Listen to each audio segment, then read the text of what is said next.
AM 560 KBLU. Russ Clark is with you on a Thursday morning. It's a nice Thursday, Johnny. Oh, yeah. Johnny Porter's with me. Hyundai of Yuma, of course, are our advertisers. Heck, we say hello to them every morning. Yeah. Hello, Hyundai. Hi, guys. Hi, guys. Hey, guys. Veteran-owned business out there on 32nd Street. Go take a test drive and get behind the wheel of one, like I did this morning, and I just drove it to work, though. Mm-hmm. Still appreciate it. I miss it when it's gone. I do loan it out occasionally. But then I get it back, and it's like, wow, thank you. Mm-hmm. Thank you. And I don't mind driving my truck, but it's just a lot easier and more comfortable because I get around town a lot quicker. The truck is just, big. A little car I can get around town more comfortable, heated seats. I like that. Those are nice right now, man. I don't like those right now. Right now, I'm just kind of spoiling them. Yeah, making you soft, though. I'll take it. Yeah, I guess so, yeah. Why not? I'll take it. I guess do we say Happy January 6th today? Is that what you do? No. Is that the thing? I don't know. Look, I think we're going to hear about January 6th all day today. And it's got, Laura Ingraham talked about it last night. Like, the left is concerned about the upcoming election, even though they're ignoring the polls or ignoring everything. They say, and the scary thing is like, well, if you're not going to pay any attention and you're going to do all that, you can't possibly get reelected. So they have something in their minds to overcome the polls, overcome the negativity, the lack of support. Yeah, and you mentioned that when we were on the phone with Carrie Lake, and she was kind of surprised by it, which surprised me. Yeah. But I think you're on the right track. But, of course, we don't know what that is completely. Yeah, we don't know what it is, but it just seems like it has to be something. Laura Ingraham pointed out that it probably was the January 6th thing is maybe to pound that or to ask for National Guard or maybe another lockdown, martial law. Everybody can vote, but nobody can leave their house. We'll come get it. I don't know. We don't know yet. We don't. There's things working. I'm sure in somebody's mind, or maybe meetings. I have no idea. But they're not just going to ignore the election and say, "Okay, we've really set ourselves up for failure, guys." But let's tough it out. No, they're not going to do that. Yeah, they're going to find a way to. Well, we would have won, so let's take the vote anyway. Somehow, I don't know. That's really how it seems, man, because it's like they're going so far outside of the box. Yeah, this last election with everything that happened, that was just totally not according to the Constitution of each individual state. That they broke all kinds of laws, and it was for a good cause or not. And the courts came out afterwards and said, "No, that should have never happened," but it did. So, what are they going to do next time? I don't know. And there's a lot of states that have gone back into work integrity, and so it doesn't happen again. Of course, they call that voter suppression on the left. Yeah. Well, you're just taking away our ability to vote as we want, at midnight when nobody's looking. Yeah, and pipes bursting, apparently. Yeah, whatever stupid things are going on. And January 6th thing, they've got to blow it out of proportion. Yeah, it's ridiculous, man. Yeah. What does January 6th mean to you, Johnny? What does it mean to me? Yeah, what does it mean to you? Well, for years it was my cousin's birthday. That's all it meant. Now that cousin. It's always like being born on Christmas. Yeah, I guess so. I don't know. But apparently Twitter wants it to mean a lot of things to me, and depending on what side of the aisle you're on, it's going to mean... Well, yeah, and they're still pushing the narrative that's the worst in history. I was reading a lot of articles about it this morning, but... some of the articles that is really pushing it, throws out things like 9/11, make comparisons to 9/11, make comparisons to many things, like even during Civil War, making comparisons to some of the Civil War things like Battle of Gettysburg. I'm like, where 60,000 people died? And then they go and say, well, the numbers don't matter. What? Well, because this was the worst ever because of the sanctimony of the Capitol that was protested in. Of course, they turned a protest into an insurrection. Yeah. In the press, it's kind of like a wag the dog thing. Oh, for sure. And there was some guys that did some things that was criminal, swinging at cops and hitting police officers and stuff. And by all means, but those guys pay for their crimes. But to call it an insurrection and that it was organized, which they're finding out more and more that it's not, but they got a hold of these emails or these text messages, and they're trying to blow up these text messages into something that they're not. Well, yeah, because who was it? This I think it was Senator one of President Trump's guys. I forget which one it was. Told him to get up there and Kevin McCarthy, House Minority Leader. Sent him an email like say something to because there's something going on in the Capitol to stop it. And so he said, "Oh, okay," and that was it. So that's what I would have done, right? And they're trying to make that into saying like, "Hey, it was a conspiracy." It was a conspiracy. Like they knew it was going on. Well, it was going on, and I don't think the president knew exactly what was happening. So McCarthy was telling him, like, "Look, you need to say, that." Of course, there was never any talk of violence in his speech at all, but I forget what they call that. Like, no, he didn't say the words, but there was something hidden meaning or something somehow. Something implied or... Well, which was what exactly? I mean, they don't know. It's ridiculous. It's totally ridiculous, man. It's did you see the Babylon Bee? What they did? No. They got a picture of these provocateurs. And you could tell they're FBI agents. Oh. And they said the FBI is going to hold a January 6th reunion at the Capitol today. Oh, God. Yeah, it's kind of funny. Babylon Bee always good. I think they at one time stated there were like 20 possible FBI agents because there were 20 people that were rounded up and then just released. Yeah, they were released, and they're on video saying, "We're going to break in. We're going to go in." Yeah, one was a guy that wasn't FBI, but he said, "I'm a journalist," and they let him go. I mean, he's not doing any time. Oh, yeah. And he was an instigator. Instigator, yeah. Yeah. Yeah, he was an instigator. And they let him go. Mm-hmm. I forget his name, but so now they're comparing it to all kinds of attacks on the government. Pearl Harbor. Ray Epps is the guy's name. Okay. He's on video. He was on his own video out there. The government didn't put any of those videos out. The government still hasn't put a single video out. Mm-hmm. All they've done is take videos off that other private people put. Yes. Yeah, that's exactly what happened. Videos were taken off that showed that it wasn't what they said. It just showed a lot of conversation with Capitol Hill police, like, "Hey, you guys shouldn't be really in here." I know, but and it was just conversation. There wasn't any run over and smack the cop. Yeah. Some of that did happen outside the Capitol. And those videos weren't taken off. Mm-hmm.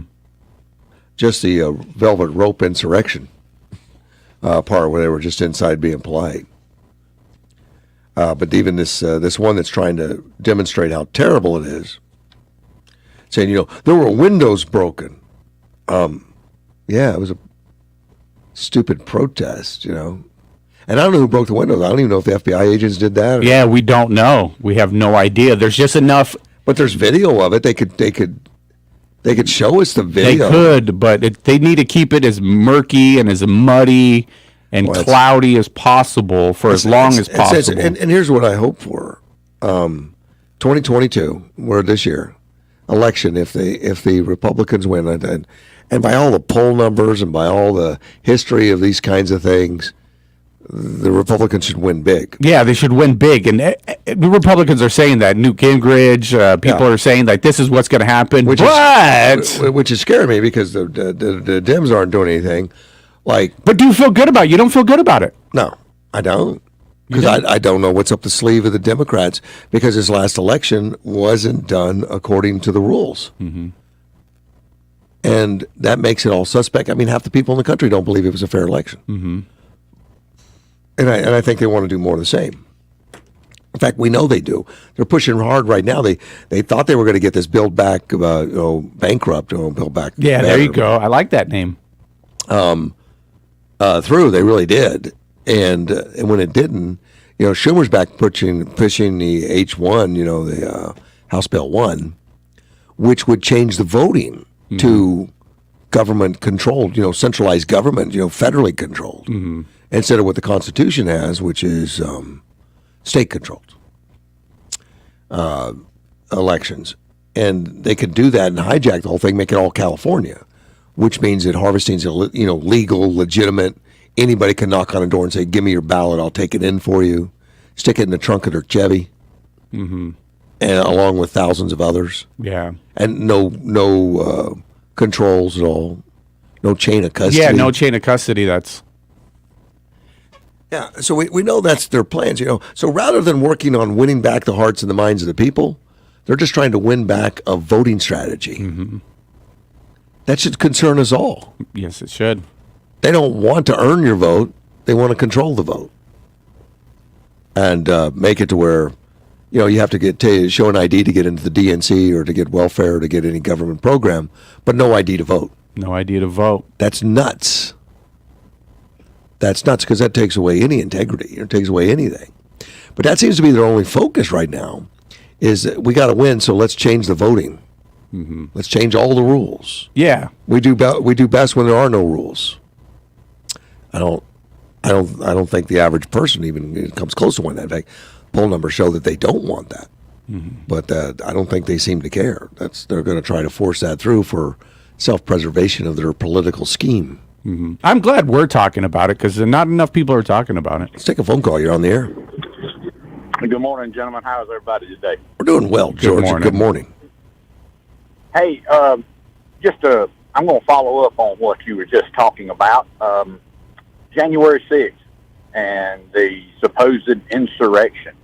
The law is supposed to be equal and blind, if I'm not mistaken. Correct.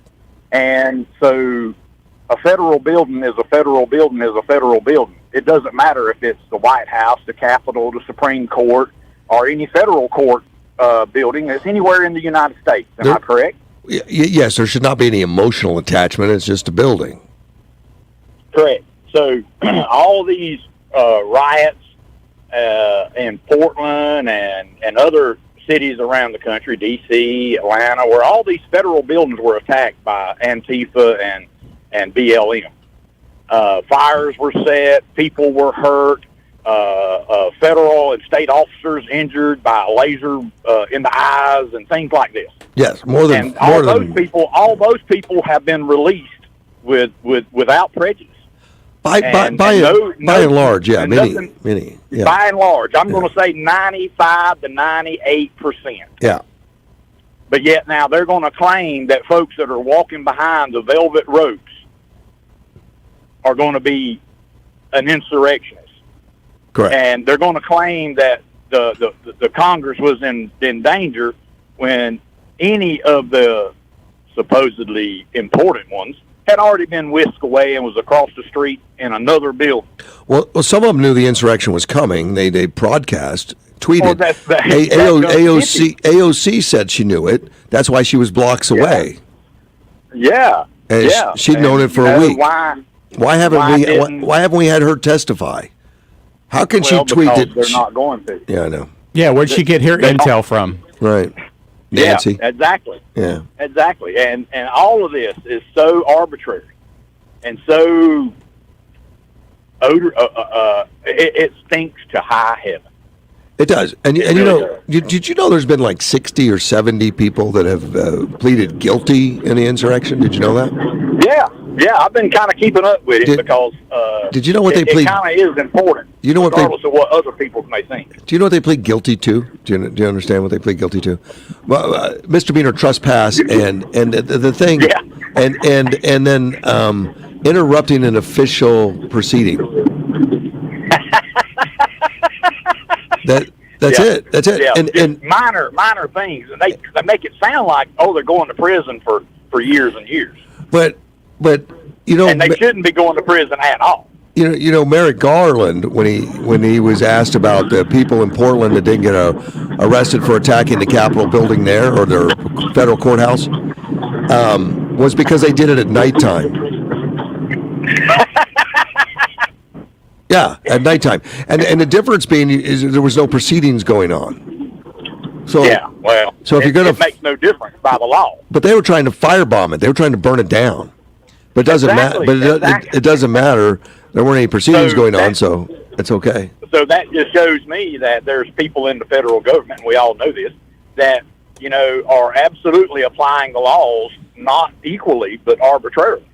Correct. And so, yeah. I mean, and we can point them out. It's not like they're hiding. They're right there in public. I mean, they're brazen about it. Correct. They're like that little mean kid that sticks his hand in the cookie jar that's stealing the cookie, and you catch him, and he looks you straight in the eye and tells you, no, I'm not stealing that cookie. But he's still pulling his hand out the jar. Yeah, I know that kid. I think it was you. No, it weren't me, because my mama beat the brakes off of me. Maybe. Mama didn't play. You didn't steal. You didn't lie. But, and you didn't lay around and do nothing. But the left. She had a motivational speech for you. The left has been the champion of the criminal, the champion. And smash and grabs are okay, pretty much. The shoplifting is okay. $950 in California. And if you you're steal less than $950, you're not going to get prosecuted. That's insane. And if that's you're just insane. a criminal, we're going to let you go because you had a bad childhood or there was racism or something like that. Yeah, hell, I had a bad childhood too. How about giving me $1 million? I'm still having one, but me too. But if, absolutely, every day. But if y'all have a good one. You too, buddy. Bye bye. But if you're a Republican, and you've interrupted an official proceeding, they've been in jail since January 6th. They've been in jail for a year now. Yeah, I heard they got grandmas in there. Well, and they've got isolation, and they don't get out, and they're being held on the Patriot Act. Like there's a problem with the possibility to our country. So on the Patriot Act, they can hold them for up to 2 years without doing anything. Just hold them. But they won't release the tapes. The tapes, they had cameras everywhere in that building. Nancy Pelosi controls the cameras because she's Speaker of the House, and nothing will get released. They won't show anything, and I think everyone should see it. And if somebody was doing something bad, let's see it. I think it's fair. And I think these tapes aren't even going into the trial right now. They're just getting it all to plead guilty. Like, hey, look, you'll stay in jail and in solitary confinement. We can still hold you up to 2 years, or you can plead guilty to this. And so they're getting a lot of, getting a few of them plead guilty to. But you remember Kavanaugh when he was in an official proceeding to get certified? Mm-hmm. How many times was that interrupted rudely and horribly? Oh, yeah. None of them got that was arrested. The thing to do. None of them got arrested for interrupting an official proceeding. They should have been. Mm-hmm. And that's a felony. Did you know that? Interrupting an official proceeding, they made it a felony in order to make sure no one ever did it. But they've never used the law. I want to. You mentioned the Patriot Act, and I'm looking it up. You know who originally, like the original bill that became the Patriot Act? Do you know who wrote that? I do not. It's crazy. It's Biden. Biden wrote the Patriot Act? Biden was the original one that had the bill that became the Patriot Act. He's the original writer. So when it was passed after 9/11, it was just sitting there on his desk, and they said, "Well, this will work." Yeah, isn't that crazy? Yeah. He wrote the original bill. I'm looking it up right now. And then he came back, and they were able to use it for his benefit by putting these people. I'd never heard that. Yeah, it was called, the original bill was a terrorism act. It had to do with terrorism back when. I'm going to figure out the dates. But yeah, that's kind of interesting that this bill that they're holding these people on was originally written by Biden. Oh, wow. Yeah, Biden's been around forever. Yeah, he's been around a long time. Yeah, when I was in high school, he came to my school. Jeez. In Dover, Delaware. I went to high school. Well, actually, I was in Camden, Delaware, Cesar Rodney High School, in Camden, Delaware. And in fact, I remember the teachers came to us and said, "We want you all to write letters to this new Senator Joe Biden. We'll see if we can get him here." And we wrote a bunch of letters to him. And so he came there and spoke to us. Lucky you. Yeah. I never realized we'd be here today talking about him. Let's take a phone call. You're on the air. Buenos dias, senores. How you both doing? We're doing well. Good morning. Good to see you yesterday as you swung by. Yeah, I'll be there again today. Uh-oh. Drop some money off for you. Oh, man, I love that stuff. just don't hurt me too. Just don't hurt me too bad. Yeah, I'll tell Chris. Chris is taking care of me. He's a good man. Good. But a lot cheaper than I thought it was going to be. Well, that's too bad. I'll see if I can't fix that. Thanks. Let's so go. what I'm calling you about, and you're talking about today's January 6th and how things are going awry and how people are looking the other way and how history, OG. One thing I like about OG, he's a history buff. And I don't consider myself. I got to write this down. Gilbert likes OG. Okay. I said I like his history buff. No, but I'm not as old as he is, and we have a way of thinking. But I was watching a video today, and talking about history and how people turn their backs and how things are acceptable, how people accept things. And during President Eisenhower's term as the president, there was a young lady, little black girl that wanted to go to school. One of the first segregations trials we had.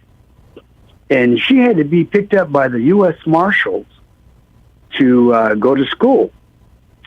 And they had hundreds of people protesting her going to school, this all-white school. Well, actually, it was just a school where white people there and black kids were not permitted. Yeah. But my purpose of calling this, and the people that were in charge, what political party that was in charge of this school in this state, it was Democrats. They were Democrats.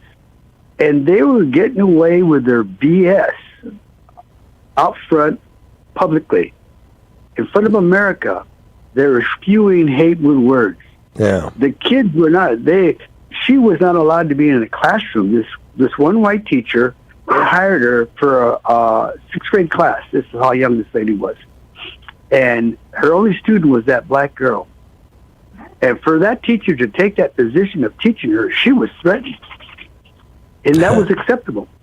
It was acceptable to threaten her. Well, and they had baskinets with the black baby dolls that were part of this protest from the school. And they're talking about hanging her, burning her, killing her, poisoning her. They threatened to poison this little girl. Yeah. And that was all acceptable. And then when she wanted to eat in the cafeteria, they finally allowed her to eat in the cafeteria. Guess what happened when she went in the cafeteria, Russ? Johnny? What? She got harassed. There was no kids in the cafeteria because they didn't want the white kids to eat with this black girl. Yeah, but, like I said, those are good stories in that there were some kids tough enough to do it, to break that ground, to get that through, and it was a hard fight. Two white girls, their families allowed that. The mothers that this little girl wanted to play with this boy, and the boy says, "I can't play with you. My mama told me I'm not allowed to play with the N-word." Yeah. You know what else is outrageous, and I've been reading about it lately, is that when you had to have integration and it was federal police that escorted young kids to school and stuff like that, it was white teachers that broke the mold and said, "I'll take care of this child." And now we've got this black movement that says, well, we can only have black teachers help black kids. We can only, that's just ridiculous. Mm-hmm. It is. And then there's a school in Minnesota. They had voted no more grades. Yeah. They're not going to issue grades out. They want equality. God, I wish equity. I wish I'd have gone to that school. I'd have done better. And the thing is, America was built on competition. Look, I was a terrible student in high school because I didn't care, but I learned I learned something from it. I learned a lot from it, and when I was in college, I graduated top of my class because there was a shift and an understanding. I don't think if I'd have gone to school like that I would have ever gotten that understanding. I would have never been hardened enough to say that I need to earn the grade. I would have never known that. I'm not proud of what I'm going to say because it was just what I was back in the day. Yeah. I was a student that the teachers were glad that I didn't come to class. I'm kind of glad when you don't call. So yeah, I understand. May you have a cramp on your legs at the least moments you need to have a cramp, if you know what I mean. There you go. There you go, buddy. I'm glad I woke Carla up this morning. I can hear her in the background. Yeah, I appreciate her. Well, I was listening to YouTube of this young lady, and then you're talking about what's going on in the State Department or the White House, and how we all know it's a bunch of BS, but it's being allowed. All that BS was allowed in the 60s through Eisenhower, through Kennedy, through LBJ. And all that, they turned their heads on it. And people don't realize another thing, Russ. All these people that are being planted around the United States from this open border, that's part of that one world government, because they want to dummy us down. They do. They want us to not care anymore. Oh, there's a definite program always of what should we expose, what should we show people, how do we handle it? I mean, and that's typical in that position. But you're right, we're not getting the whole story, and hopefully the rest of us can get the rest of it out. Yep, I hope so, and I hope I make it through my life to see the great change that I want for this country to get back. We need competition. Our government, our country was born on competition. And Gilbert, the beautiful thing is it's not about you or me or anyone else. It's about the next generation, because we've had people do it for us. So whether or not we're there to see the total changes doesn't matter. I'll know that I'm hoping to set a tone and a pace for Caitlin, my granddaughter, and everyone else, that this country needs to stay on the pathway of freedom and respecting the individual, and not groupthink. I read an article. I don't know how true it is, because I wasn't an adult then, but they said during the early 50s, a household could raise a kid, have a house, a car, and send his kids to school on one person working. I mean, then we weren't up to the Joneses, but our media took over and forced us to keep up with the Joneses, and therefore we lost our family value. Man, I think a lot of that was advertisers too. The whole keeping up with the Joneses, advertisers and stuff. That's just marketing. That's capitalism and all that stuff, the good and the bad and all that. But it is. And look where we're at today. But study history, people, like OG says. If you don't know your history, you're bound to make the same mistakes over and over. And I say the same damn thing. Go get your chores done, man. Be good, man. I have to go make money to pay today. Leave me alone. Take care. Bye-bye. Gilbert this morning. Yeah, educating. Really nice. He's like a teacher. We'll be right back. AM 560, KBLU. Whatever you need to get done today through the rest of the week, the weather is not an issue. We've got nothing but sunshine and comfortable temperatures. 72 this afternoon, 74 tomorrow. If you're a valued customer, you deserve a simple gesture of appreciation from your credit card company. And that's why Discover matches all the cash back you've earned at the end of your first year. Discover. Exceptionally common sense. Learn more at discover.com/match. Limitations apply. I'm meteorologist Terry Smith from the Weather Channel. Mickey B's Cocktail Lounge has a new look because they have new ownership. Come celebrate to live entertainment and dance to your favorite oldies or country. If singing is your thing, karaoke every Monday and Wednesday, 6 p.m. till 10. Mickey B's is a supporter of our local veterans. So mark an appointment on your calendar to join in. Bring a friend or the whole office. Mickey B's opens 10 a.m. daily. 12635 South Frontage Road. When it's hot, the last thing you want is your home's AC to quit on you. At 1 Hour Air Conditioning and Heating, our team of comfort specialists take the frustration out of the equation. From simple repairs to more complex fixes, we'll get you warm and comfortable quickly. Call 855-1-HOUR for a free service call with completed repair. Don't forget, we're always on time or you don't pay in time. Always on time or you don't pay in time. Terms and conditions may apply. Independently owned and operated, licensed in their respective state or county. It's 2022, and Bill Alexander Ford is ready to serve you with the same great service you've grown to trust. Check out the all-new 2022s arriving daily: F-150, Super Duty, Ranger, Maverick, Bronco, Explorer, Expedition, Escape, Edge, EcoSport, and Mustang. Need service without the hassle of coming in? Our mobile service will come to you. We've discounted the convenience fee to only $25 for the whole month of January. For difference you can count on. Shop your locally owned Bill Alexander Ford on East 32nd Street in Yuma. If you're struggling to pay your energy bill or know someone who is, we're here to help. APS customers have a variety of programs and resources available.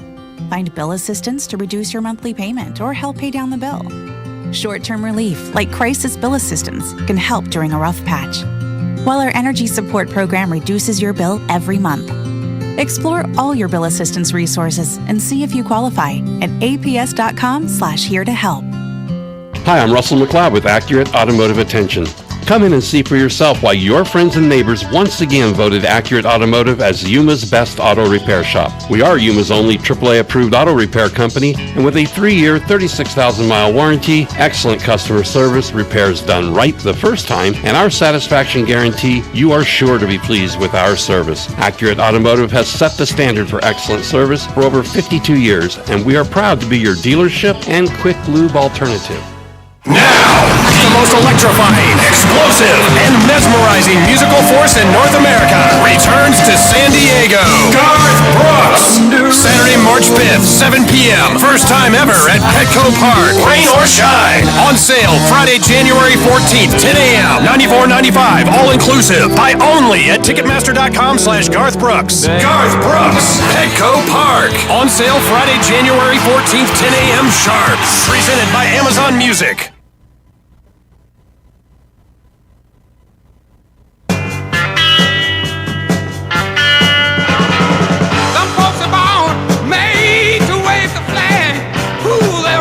AM 560 KBLU. Russ Clark back with you. Johnny Porter's here. We got a couple guests coming in today. Dr. J is going to be on at 7. Oh, good. You know, that's really nice. You know, I mentioned a few things I wanted to talk about with Dr. J in the last meeting. Yeah. OG jumped on me and says, "Well, you never do it." And I'm like, "Oh crap, I will." And then I got to find my notes. So I do it. I make sure I ask the right questions, you know. But I know they're here somewhere. I'll go through them. But then you have a guest coming in at 8 o'clock? 8 o'clock, yeah. He'll be calling in Samuel Rivera Films. He's putting out a new mini short film about what's going on with society and how certain entities are using this COVID-19 for their for their own political agendas and everything else. Yeah, what's really going on, you know? We need to find out. Let's take a phone call. You're on the air. Good morning. This is Sandy. Oh, good morning, Sandy. So we have January 6th. Yes. And I can't remember if I sent you the interview of Kash Patel, but he has all the documentation to show that President Trump asked for, signed off for 10,000 or maybe up to 20,000 National Guard. Yep. They took it to the Capitol Police in Bowser. They said no. Capitol Police is supervised by Nancy Pelosi. Right. We have all these riots over a good period of time. Some where Secret Service at the White House were hurt. Some where people's businesses and homes were burned down. Some were people that had family members murdered, family members harmed. But it all turns out that even Ted Cruz, who called January 6th last year a violent terrorist attack, and I did send you the one with Tucker Carlson where Tucker says it wasn't an insurrection and it wasn't a violent terrorist attack, Ted Cruz, but it just turns out that basically these 535 members put themselves above all Americans because they didn't care about the people harmed in all those riots during the summer, the ones at the White House. They didn't care about that. Basically, they only care about themselves. And we already kind of knew that because they exempted themselves from Obamacare, and they give themselves the privileges to go ahead and get lots of money from stocks and bonds and trading and this and that. So we already knew that. But to me, it's even worse that they'd put themselves above Americans and care about this one day where 187 minutes, which is said to scare Americans that don't know that 187 minutes is 2 hours and 7 minutes. So, in 2 hours and 7 minutes, you've already pointed out there were no guns. Basically, there was rioting, and some people harmed stuff, but as Tucker and other people have pointed out, there was a lot of FBI there. Yeah. And a lot of them were instigating it. We saw pictures of Capitol Police inviting people in.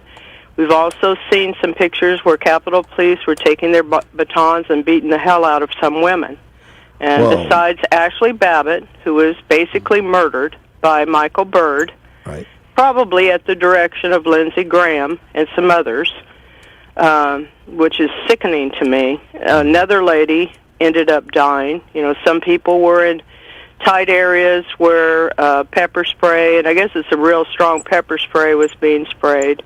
Well, A lot of this is available from Julie Kelly, who I got to hear on Mark Levin yesterday, and I read her tweets. But it's just sickening to me, because basically the truth is we're supposed to be a representative government, but we've got these people, both Democrats and Republicans. A guy pointed out yesterday on Twitter, not a single Republican senator has spoken up for what's happening to these people.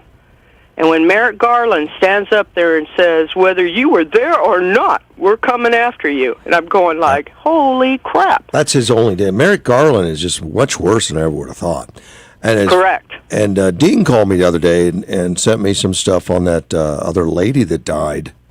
Rosalind Boland, or I'm probably saying her name wrong. She was beat by police to death. Correct. She was. And I never knew that, but there's video of her being struck. She's knocked down, and they drag her into a building. She died in that building.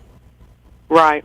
She probably, from what I've read, was dead before they put her in there. They just were going like, oh, shit. Oh, we got to do something. Yeah. You know, we got to try to revive her now. Who knows? But the problem is, you know, I do support police, but I'm sorry, not all police are good. And there were definitely police, Capitol Police, in that situation whose behavior was bad, in very bad faith. And listening to Julie Kelly, who studied this a lot, she really thinks that they were directed to start all this. Like, people were standing there peacefully before that 2 hours and 7 minutes.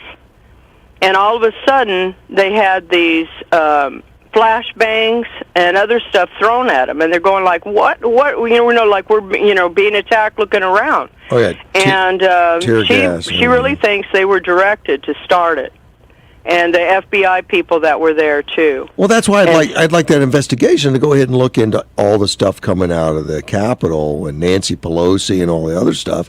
And how does AOC know a week ahead of time it was going to happen, and she was hiding in a building blocks away? Right, but they're never going to do that because they're above us. Right. Even Ted Cruz.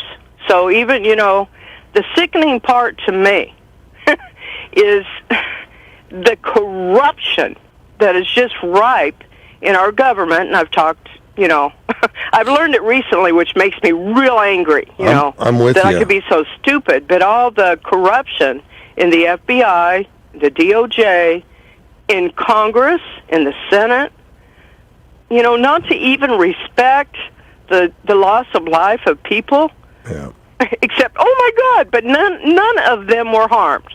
None of the media that are pitching a fit were harmed. And they're acting like it was 9/11 or was the Civil War and it was Pearl Harbor. You've got to be kidding me. I know. But the Democrats you see on Twitter, they eat it up. They're like, go after Trump.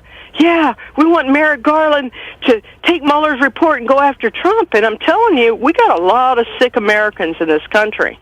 And they're not all Democrats, but there's just too many sick people that you never want to encourage people to to go after people. You know, you go after a crime. You don't Correct. go after people. Correct, after a crime. And I think the crimes of Hunter Biden should be, gosh, they should be prosecuted. I mean, it involves the president. And who knows, all that stuff. But that's crimes to go after, not the people. But that's what they're doing with this whole January 6th and Trump, is let's take all of Trump's documents, see if we can find something. Like, there's no crimes. They're just looking to see if I can find something. Which is totally totalitarian. Yeah. Stalin, Hitler, all the bad guys, Khmer Rouge. That's all the, it's written in the past, and they're doing the same thing. It's just, I don't know. But I know I'm not going to pay attention to this stuff today. But sadly, some people are so affected by the lying media. And we need to change the law where people can actually sue them. People that have notoriety should be able to sue them for lying, because these continuous lies are just wrong. Correct. And unfortunately, we have a lot of people that are susceptible to those lies. Even though they recognize the media is fake, they still fall for the lies. And some people are so busy in their life, they only catch a little bit of news. But if you ever listen to the news on the radio, at the top of the hour, the bottom of the hour, it's propaganda. 10 minutes of propaganda every hour for 24 hours of a day. And some are worse than Fox versus, say, like a CBS, but they're all pretty much bad.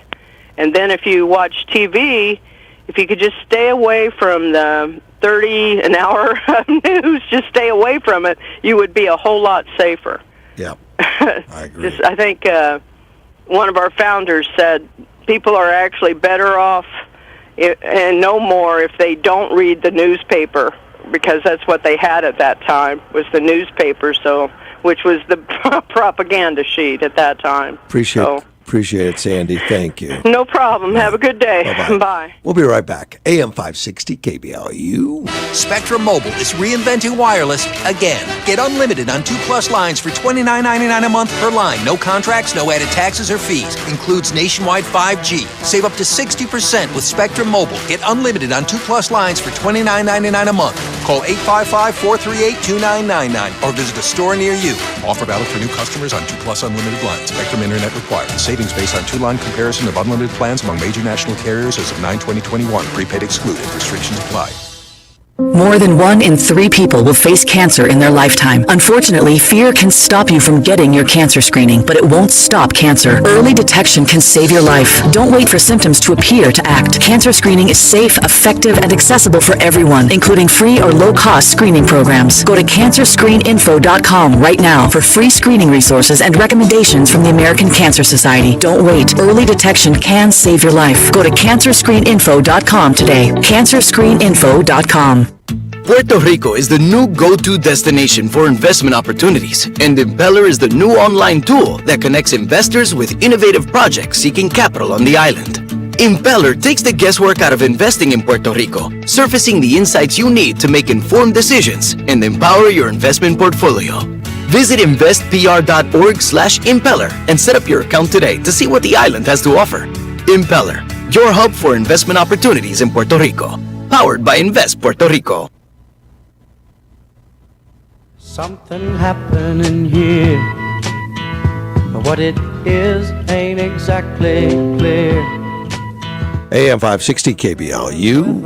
Russ Clark with you. It's 6:47. Johnny Porter's with me. Oh, man, I don't have your mic on. Let me try that. And nice to hear from Sandy. She sends me a lot of information, too, which is always handy. Some of it I have already found. Some of it, it's all new. So thank you, Sandy. Let's take a phone call. You're on the air. Sandy again, correction. Shut. 187, 3 hours, 7 minutes. Yeah, I know. I've already been too fired up. I got to calm down. I've been getting texts already. I figured that they would correct that. I'm going like, wait a minute, Sandy, what are you saying? Jumping all over you. So I'm thinking as I'm talking, which is kind of difficult for me. All right, Sandy, thank you. Bye-bye. Anyway, bye. Yeah, I'm already getting texts. And that's good we have fact checkers, like real ones. Mm-hmm. Yeah. Out there. Real fact checkers. Not the fact checkers that are working for Biden. Mm-hmm. Those guys are not fact checkers. They're checking to protect a certain narrative. That's what they do. They call themselves fact checkers. And it's like they're narrative enforcers. Yeah, pretty That's much. And I like that better. Let's take a phone call. You're on the air. Yes, Russ. I've got some more Second Amendment updates that I thought listeners might be interested in. Go ahead, Dean. What's up? As you know, we have this concept called constitutional carry. We've had it here in Arizona since 2010, and it basically means you don't need a permit to carry a handgun, openly or concealed, in most public places. And that's what the state of the law was when the Second Amendment was ratified in, 1791, I believe. And so what we have now is there are 21 states that have this. Now, Vermont never wavered. It always had it. I mean, that was always the state of law in Vermont. And then the next one to restore it was Alaska in 2003. And then we were the third state in 2010. Now, what we found is it really doesn't make much difference in crime rate or accidents or anything like that. And we're one of the prime examples because we've had it for over a decade. And we changed from not having it to having it. And now there are 21 states. Well, it looks like we're going to get 2 or 3 more this year. Oh, really? Yeah. Alabama has, they have the most concealed carry permits of any state in terms of percentage.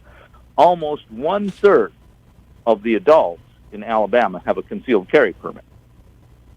But they don't have constitutional carry.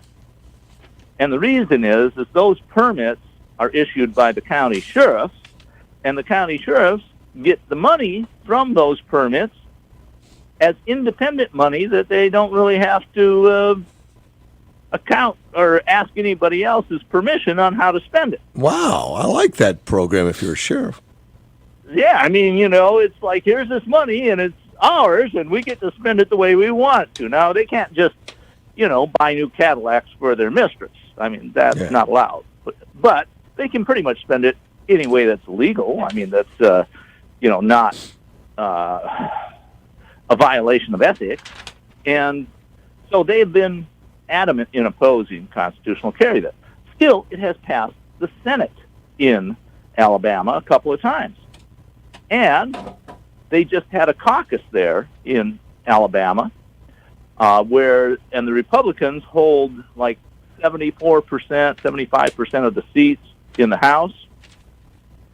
And they just caucused, and the House put one of their high priorities this year, 2022, was to pass constitutional carry.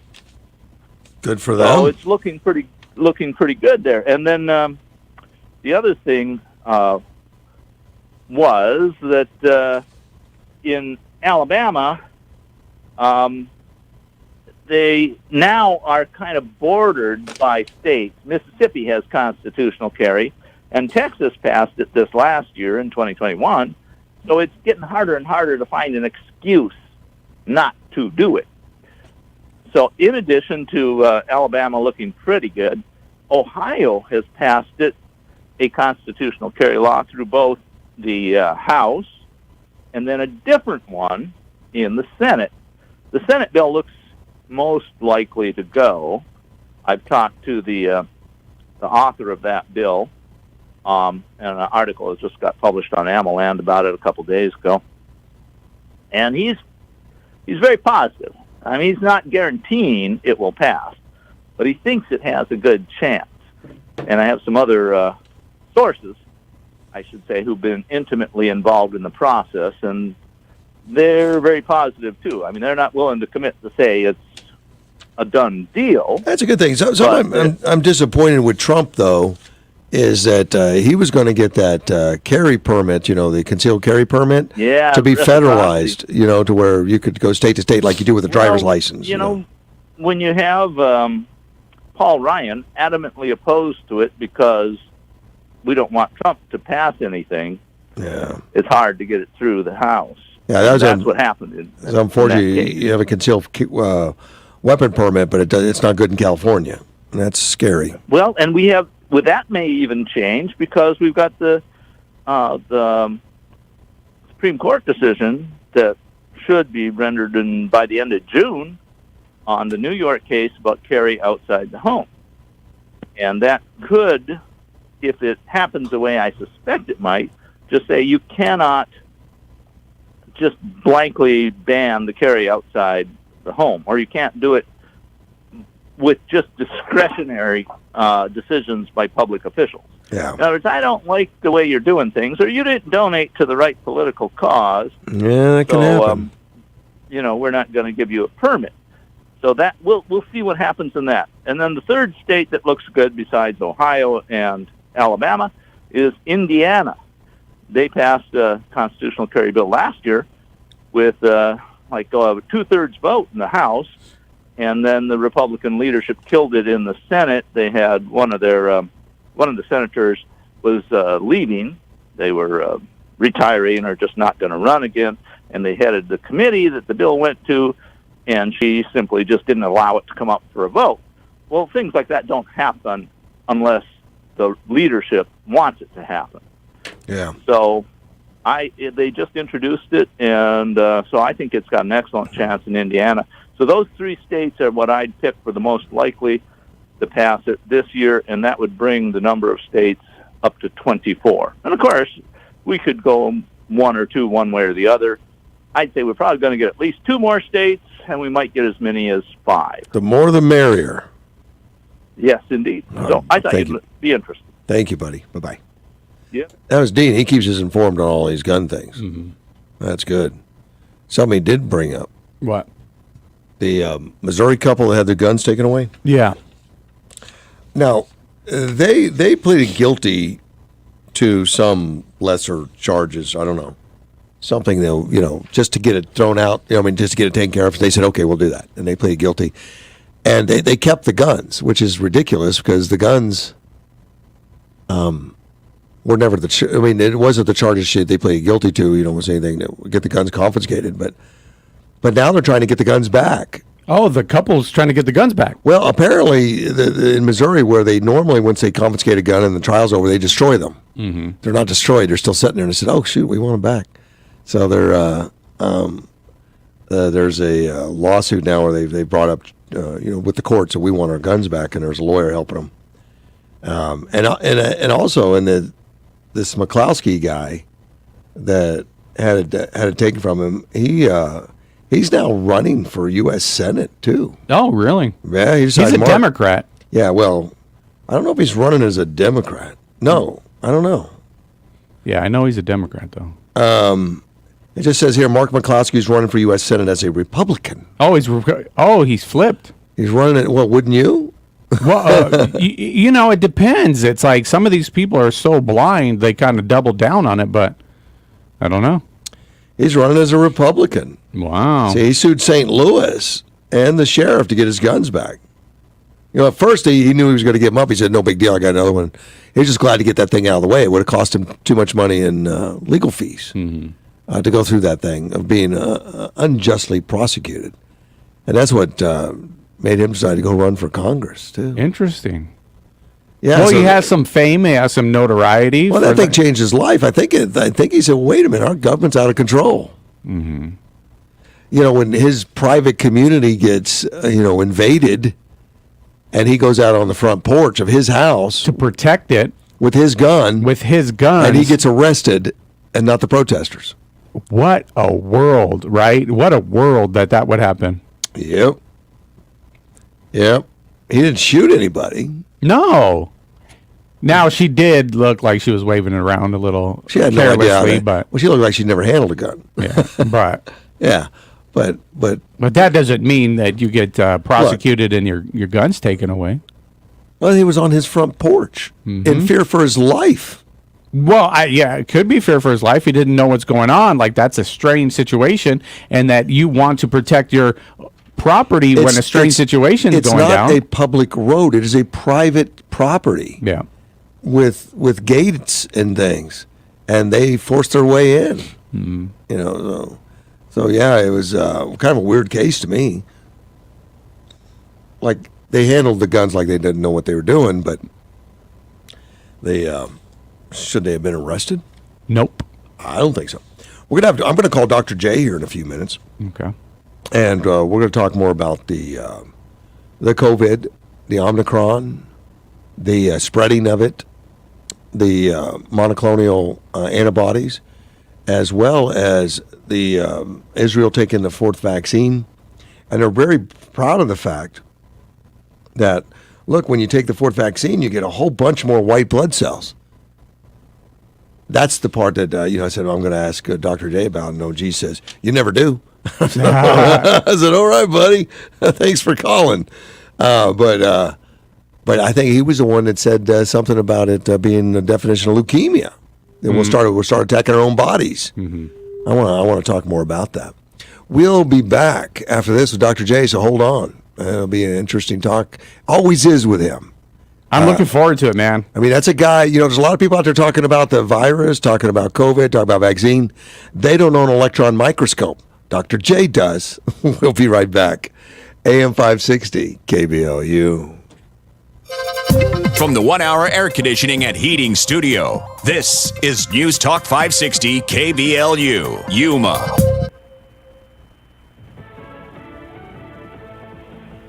Democrats are gathering at the Capitol. I'm Dave Anthony, Fox News, and the president is about to speak 1 year to the day after Trump supporters stormed in a riot that's left more than 700 people facing charges. Fox's Jared Halpern is live at the Capitol. President Biden will tell Americans this is a moment to decide what kind of nation we are going to be in a speech marking the 1 year anniversary since the violent breach here as Congress counted the Electoral College. Press Secretary Mccloskey told reporters the president will speak to the moment and importance of the peaceful transfer of power and protecting democracy. But he will also reflect on the role his predecessor had. Events led by House Speaker Nancy Pelosi and Senate Majority Leader Chuck Schumer are planned throughout the day, concluding with a prayer vigil this evening. Dave. Now, Jared, many Republican lawmakers won't be there, but GOP Senator Roger Marshall told the Fox News Rundown podcast this week. The violence was horrible. We're against all violence, just not the violence of January 6th, but all the riots, all the looting that's going on. Violence is wrong. Many Republicans also claim Democrats are politicizing the day, and their investigation is just political retribution. There was a slight increase in first-time unemployment claims last week, up 7,000 to 207,000, those still near historic lows. As soon as today, more kids can get boosted after the CDC director gave final approval last night to a third Pfizer COVID vaccine shot for kids 12 to 15. It's another frustrating day for parents in Chicago. My children are at home, and they're doing nothing. For a second day in a row, schools are closed, fearing COVID. Chicago teachers refuse to go, but the city is refusing to return to remote learning. The mayor demands teachers return to class tomorrow or not be paid. 2 people got paid, got lucky last night, striking it rich in California and Wisconsin, where the 2 winning Powerball tickets were sold, sharing $632 million, that lottery's 7th largest jackpot ever. America's listening to Fox News. If you're living with aches and pains, especially if they're frequent and nagging and relentless, I want you to take a moment and think back to the last time you really felt good. Can you even remember what it felt like? Now, here's even a more important question. What would you give to go back to feeling like that again? Maybe it would just be nice to take a stroll with your loved one or play with your grandchildren. I've suffered from persistent, crippling pain almost all the time for about 5 years. When I started taking Relief Factor, I took it because my wife made me start taking it. I didn't think it would work for me. Yet here I am today, virtually pain-free, doing the things I love to do, all thanks to my wonderful wife and Relief Factor. I love that it's not a drug, but it was developed by doctors, and about 70% of the people who try it go on to order more. Are you part of that 70% that can get your life back? Your first step to becoming pain-free just might be to order the 3-week quick start for only $19.95. Go to ReliefFactor.com or call 800-4RELIEF. Find out more about this offer. Feel the difference. Relief Factor. Here's the news in 60 seconds. YumaDailyNews.com. Police in Yuma are looking for a serial shoplifter. The guy has hit the local target a number of times, but has not been caught. He's on security cameras, and it's been posted to YumaDailyNews.com. Take a look. The Air Force has joined federal paramedics and healthcare workers at Yuma Regional Medical Center as the region continues to have a spike in COVID cases. Chief Nursing Officer Deborah Ader says nurses who work at the hospital normally are welcoming of the extra help, but the pandemic has made their job very hard. Listen to our in-depth interview now at YumaDailyNews.com. Yuma's Medjol Date Festival returns downtown this Saturday. Joanne Pfizer from Yuma Events says that the event is expected to have locally grown dates from vendors. Rumor has it is that we're going to see Elvis on Main Street. The city is gearing up for its series of block parties later this year. Yuma Proving Grounds Swiss Army knife. It's a rare sight. It's a Cessna 208 that the Army is still using. Find out why at yumadailynews.com. Get more local news at yumadailynews.com. I'm Andrew Caravella. Arizona Marketplace is the largest and best outdoor market in Yuma County. Looking for unique items? Arizona Marketplace is your place. It's safe, clean, even the bathrooms, shade, daily entertainment, food vendors, and RV storage. If unique is what you seek, they have everything you're looking for. Daily entertainment suitable for all ages. So round up the crew and head over to Arizona Marketplace. You just have to explore it. 3351 South Avenue 4E. Open Thursday through Sunday, 8 a.m. to 4 p.m.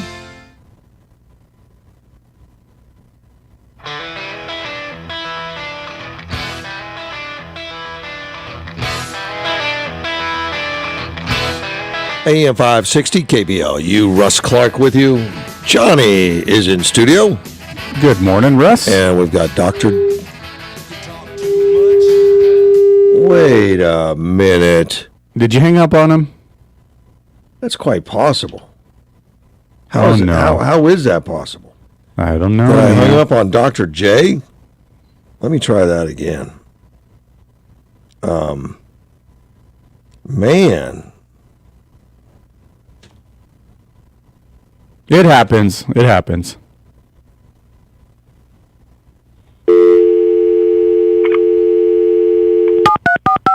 No, live on air. Yeah, we're going to call him.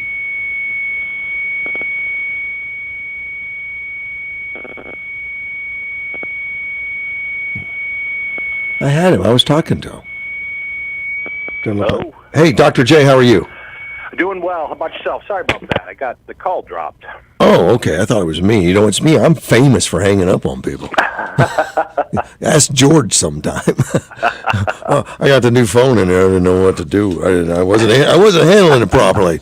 But let's talk about the COVID thing. And sure. The more I know about it, the more I don't know. Is that fair? Yeah. Really? You Yeah, too? Okay. Okay. And we're in the Omicron, and let's just mention that right now. And there's a lot of talk, especially out of South Africa. And have you watched any of the South African doctors talk about Omicron? Yeah, a little bit. Okay. And they consistently say the same thing from what I've seen, is that seems to be higher transmission. They think it stems from a larger amount of virion productivity in the cell, but the symptoms and the effect on people, the pathology of it is less than anything we've seen so far, at least back to the original strain, maybe even less than that. Right. And right. And we see it play out in the data for our country too, because we're seeing this skyrocketing infectivity rates, but deaths are way down, lower than Delta, lower than they've been. Hospitalizations are going up because there's more people being infected. But the pathology of it doesn't seem to be it's dangerous. Yeah. It's not. There we go. Now the South African, and I just checked, the John Hopkins thing, the world meter, whatever, and they really spiked. Like everyone's spiking, everyone's going up right now in infections. But they've already reached their max and they're coming back down again. Good. Correct. But their death rate never really went crazy. No, this was another press-generated phenomenon. Yeah. From the beginning, they were saying, we're seeing a lot more infectivity, but the pathology does not correlate as it did a year and a half ago. And that's a good thing, and it's still holding that same message, or it seems to be having the same pattern. Okay. Well, and that's good news for all of us, but that's not really what we're getting from a lot of our politicians and stuff that are saying, let's lock down, like we're in danger again. And South Africa tells us, what are you guys doing? This is not dangerous. Right. Well, Well, unfortunately, we still have enough of the press that's convinced we need to pull the fire alarm every time anything happens. And as we were talking about last time, I mean, this is not... They have identified that Omicron variant. Right. There's dozens of other ones that have not been identified. And they could if they sequenced everything and they named everything, but they won't. I mean, they've provided just enough variants to keep the population that are listening to them scared and down. Yeah. Well, seems to be what we're doing for some reason. A thing that's going on right now, and we're still pushing the vaccine. Joe Biden is a one-trick pony. Pick, vaccine or die. Those are your two choices. Vaccine, die. Vaccine, die. Oh, yeah. And very true. And we've got other options out there. In fact, we've got the antivirals coming from Pfizer and all that actually are not being approved even for emergency, which is kind of, they've been sitting on the shelf, ready to go. Yeah, I agree. And they have been moving them forward, but it's really confusing because that was, I guess 6 months ago, maybe even a year ago, when we were talking about molnupiravir. That was supposed to be a treatment that was up and coming from Merck, and we've talked a lot about ivermectin, and it's clear they're just not going to, no matter how much success that shows. Well, they're going to look for something new. It's more than success. It's also been clinically tested all over the world. Oh yeah, and it showed, and every clinical test shows that this thing has phenomenally good results. Right, and there's several that when they keep saying, "Well, we just don't know," there's inconsistent results. The few clinical trials that don't show a positive correlation of taking ivermectin and then success with COVID show neutral results versus control. Yeah. So they can say, well, we just don't know. We do know. But anyways, and on top, as you were saying, we've been talking about India was the best case, and then Mexico.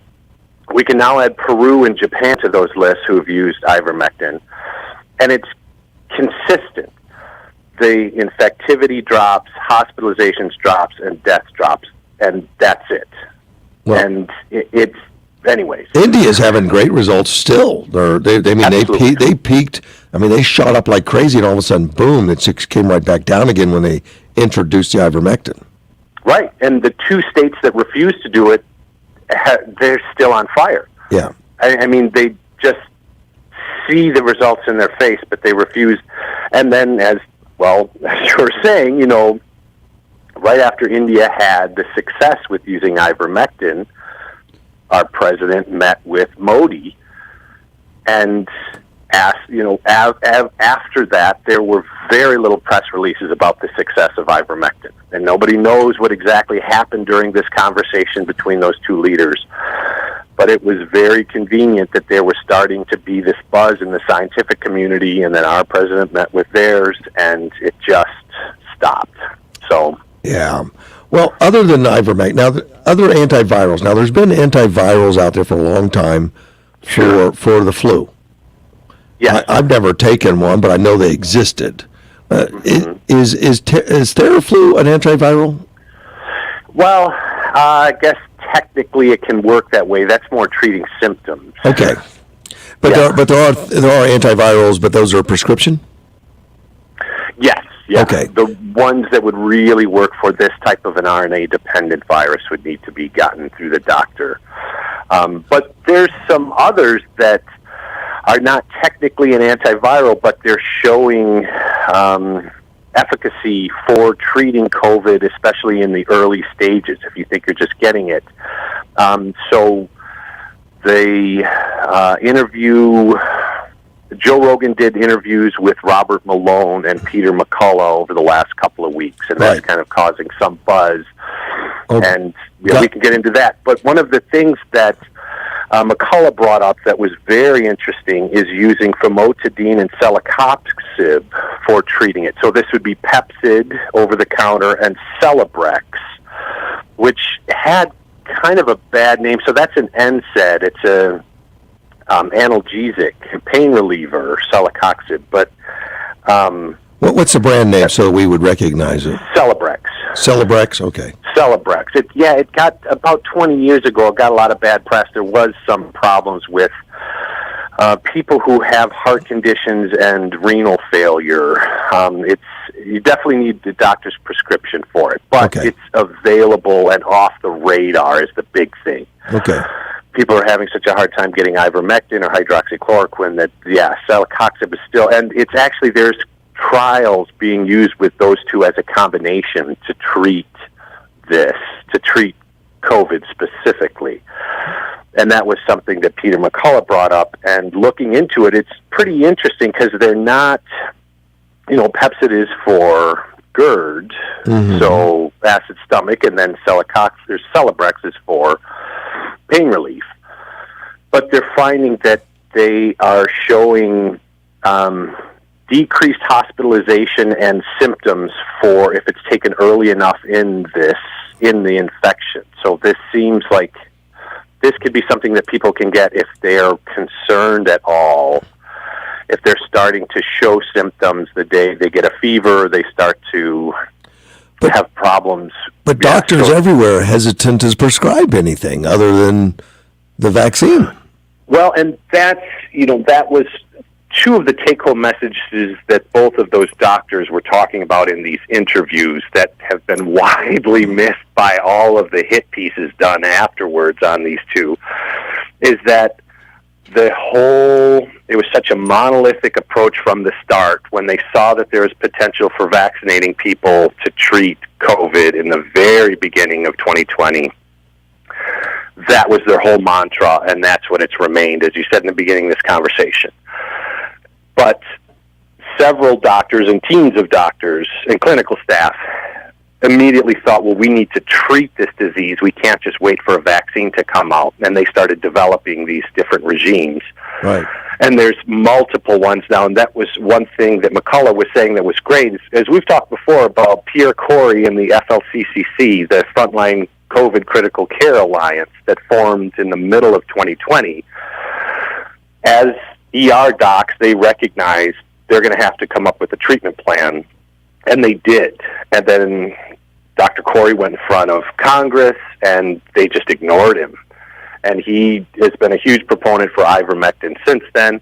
But outside of that, he's developed a battery of treatments for people who are either hospitalized or before they need to go to the hospital. And both of these docs, during their interviews, were saying that we need to focus on pre-hospitalization care and treatment, and we have that, and we've shown that it's efficacious. But it still doesn't get the press. The press is still, you have to be vaccinated, you have to mask up, you have to sit alone in a room and not have Thanksgiving. If you go on Twitter and mention anything other than vaccine, it's misinformation. Exactly, yeah, still.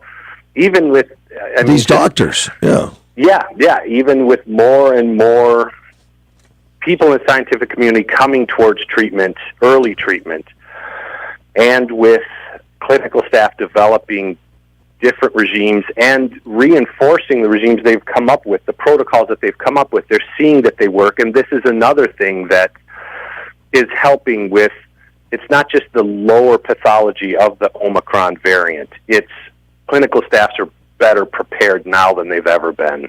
Yeah. And that kind of goes without saying. Of course, they're going to develop protocols. Well, the CDC never developed any protocols, and they absolutely they have on everything else. They do for the flu. They have protocols. And that's a stunning development or lack of development during all of this. Is that they should be in charge of. They should be leading the community in developing these protocols. And rather than doing that, they sat on their hands and they just said vaccinate. And we're seeing now, and then, but I'm hoping that this is a ray of light, because we're seeing how easily infected the vaccinated are with this new variant. And even though they might not be going to the hospital, or they might not be getting as sick as anyone else, they're still getting infected, and there are still people that are getting hospitalized and dying who are vaccinated. Yes, and boosted. 21% of people in our hospital right now that have COVID are fully vaccinated. Yeah, and that's that's kind of a misleading average, too, because I've seen studies that it's 80% of people who are in an ICU are vaccinated. Okay. But, as an average, it's about 20%. Okay. So it's really, this is definitely another situation that's very easy to play with numbers, as we've discussed multiple times. Of course, recently, I think someone just, I read that it was approved to take the Pfizer vaccine after 5 months instead of 6 for the booster. So they're shortening and then they rave about it. When you do this, we're getting so many more times white blood cells. We're getting so much more protection, and it just scares me, Doc, because and you talked briefly about it last time we talked that it's not a good thing to keep pumping up the white blood cells artificially. No, it's not. But no, I've never read that anywhere. I've never heard anybody say anything. But now in Israel, they got the 4th vaccine dose approved. Exactly. And these guys are vaccine crazed. They want you to walk around sloshing in white blood cells. Apparently. But what is the negative? You had mentioned that's something like leukemia. Yes. Yeah.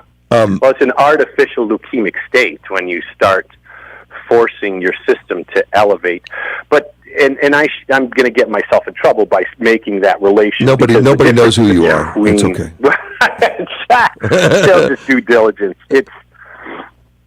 Leukemia really has a much higher amount of white blood cells than what you would get from a vaccination. Okay. But that's the fear, is that if you keep forcing your system to have an elevated amount of white blood cells, it'll acclimate to that, and it'll start to change its own chemical messaging so that you keep that elevated level. And then if that continues to ramp, if you lose the controls in place for tamping it down once the infection is gone, then that's what can trigger it. But there's no direct correlation between vaccinating and leukemia. Now, I think I understand how a vaccine works in that it forces your body or makes your body think there's an infection, so it'll make the antibodies in order to fend it off. Now, as soon as when the body figures out the infection's gone or there is none, then it remembers how to make the white blood cells to make the antibody, and it just goes dormant, and it just keeps the memory or keeps a small amount in the bone marrow, whatever it does. Now, once the infection actually comes, it spools back up. It's already ready. It's already got the blueprint. And exactly right. That's the way we work. Now, for some reason, the doctors are of the opinion that we are not protected unless our white blood cells reach a certain peak level, which is not normal for us. No, it's not. And that's been a very COVID-specific phenomenon. It's very distressing to hear them say that our immunity wanes when our antibody level drops. Is very disturbing. As we've talked again about before, this idea that we all of a sudden don't know anything about viral infections and we have to relearn everything and rediscover the wheel has been just embarrassing. And the fact that the science community has allowed this to go on for as long as it has is further embarrassment. But that's it. You don't... Once you have that memory, it stays. I mean, they've seen people who have memory cells 80 years after initial infection. Okay. So the two different cell lines that keep the memory in the body, and we don't need to go into those, but one is a cell-based and one is for cell-based immunity, the other is for antibody-based immunity. So you have two different lines of memory cells. Your initial exposure to something, it's usually a week and a half to 2 weeks before your adaptive immune system can respond to that. The second time you're introduced to that same disease, it's 2 to 3 days. Okay. So even if you have a high dose of COVID, I mean, your response time in your body is so competent that you don't, the need for these boosters and all of this stuff is just hysteria. But it scares me that nobody's talking about, other than just congratulations, you got your white blood cell count up. Your white blood cell counts up. Right. I mean, that just seems to be the check now is how big is it? Yeah, that's scary. Our science education in this country should really grow out of this experience, and people should, because these concepts are easy to understand. We just need to cover them. Well, see, you explained it to me, and I understood it. So, and I'm kind of like one of Grant's, privates. He'd explain the orders to a private. If the private understood it, he knew he could give it to the generals. Yeah. Yeah. So this is kind of I'm going to just jump in. So Corbavax, is that a familiar name? Not to me. This is kind of interesting. I've just started reading about it recently. So there was a vaccine that was generated over the initial SARS outbreak, 15 years ago. Right. And a team of docs in, I believe it was D.C., found they developed a vaccine, but then SARS turned into nothing, or it went away, I should say. And they lost their funding, or there wasn't a lot of interest in it. But now with this current situation, they've been rejuvenating this vaccine and using it, testing it in India, I believe it is, and finding a great deal of efficacy. And this is something I really want to see if it will make headlines. Because the biggest thing about it is it's a much safer technology, so it's sort of a vaccine like we're used to, where there's small pieces of protein from the SARS virus particle that are injected with some delivery mechanisms. Is that similar to a polio vaccine? Now, polio, we took that once, and that was it. Right. There you go. This is exactly, and it's more of the traditional type of, well, it's not traditional because it's not intended. Doesn't matter. It's a proven technology that we know is safe, and it's not injecting something that's going to make an entire spike protein. Okay. It's just a small amount of it, so it's not as pathogenic as that. The safety profile on this has been tested. It works really well. The efficacy against the virus is excellent. And then the best thing is apparently it's $1.50 a dose. Oh, that ain't going to make it then. So there we go. That's where I'm going with this. Is they're heralding it. There's one of the things that still comes out in the press is how unfair this is, that all of the rich countries have all the vaccines and none of the poor countries do, and that's not right. But this could be easier for the third world countries to get because it's so cheap and can be made so readily, and it's already developed. It just needs to be approved and manufactured. And there aren't patent issues on it, is the last thing. Well, then it's going to be outlawed. You can make it anywhere. In our so country. That's what I want to see. If they're truly interested in the science and health of the population, then they'll let this one develop. But we'll see if this gets traction because it's everything that they're saying they want, but it's nothing that they're actually doing. That new Pfizer, antibody that not antibody, the Pfizer antiviral that they're coming out with, it's very much works like ivermectin. And my understanding from talking to some people in D.C. that it's just very small variation of what ivermectin is. It's just enough to be legally patented. And Biden has already bought a bunch of it, like $10 billion. It's $530 per treatment. For a treatment, $530. Ivermectin for treatment. It's like $5. Oh yeah, exactly. But it's the same thing we're seeing with the vaccines. There's only a handful have been approved, and they can make buckets off of it. Yeah. There's a huge profit margin. And this is following the same thing. And the same with Merck's molnupiravir, which I forget what they're going to call it. But yeah, that's the same pattern. It's very confusing about, are they really interested in helping, saving people's lives? There we go. Is it about the health, or is it about something else?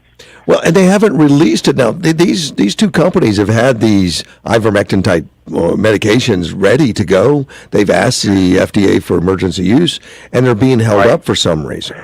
And yeah, I'm curious about that, especially because they already have government contracts for huge sums of money. Right. So they're going to get their payday So I agree. I don't know what I don't think they're done pushing the vaccine. I don't think they feel like enough vaccine's been delivered. Valid argument for sure, because they're not.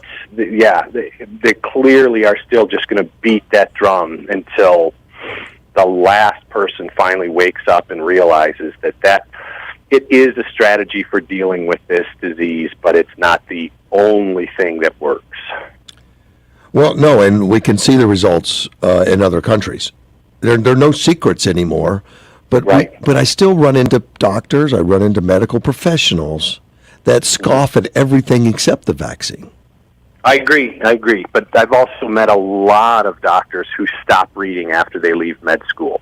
Okay. They go into a clinical practice and they learn how they're going to treat people in their unit, and that's it. They don't go back. They don't continue their reading. They don't continue to question. They just plug in for their shift and they do what they've learned to do, and then they leave.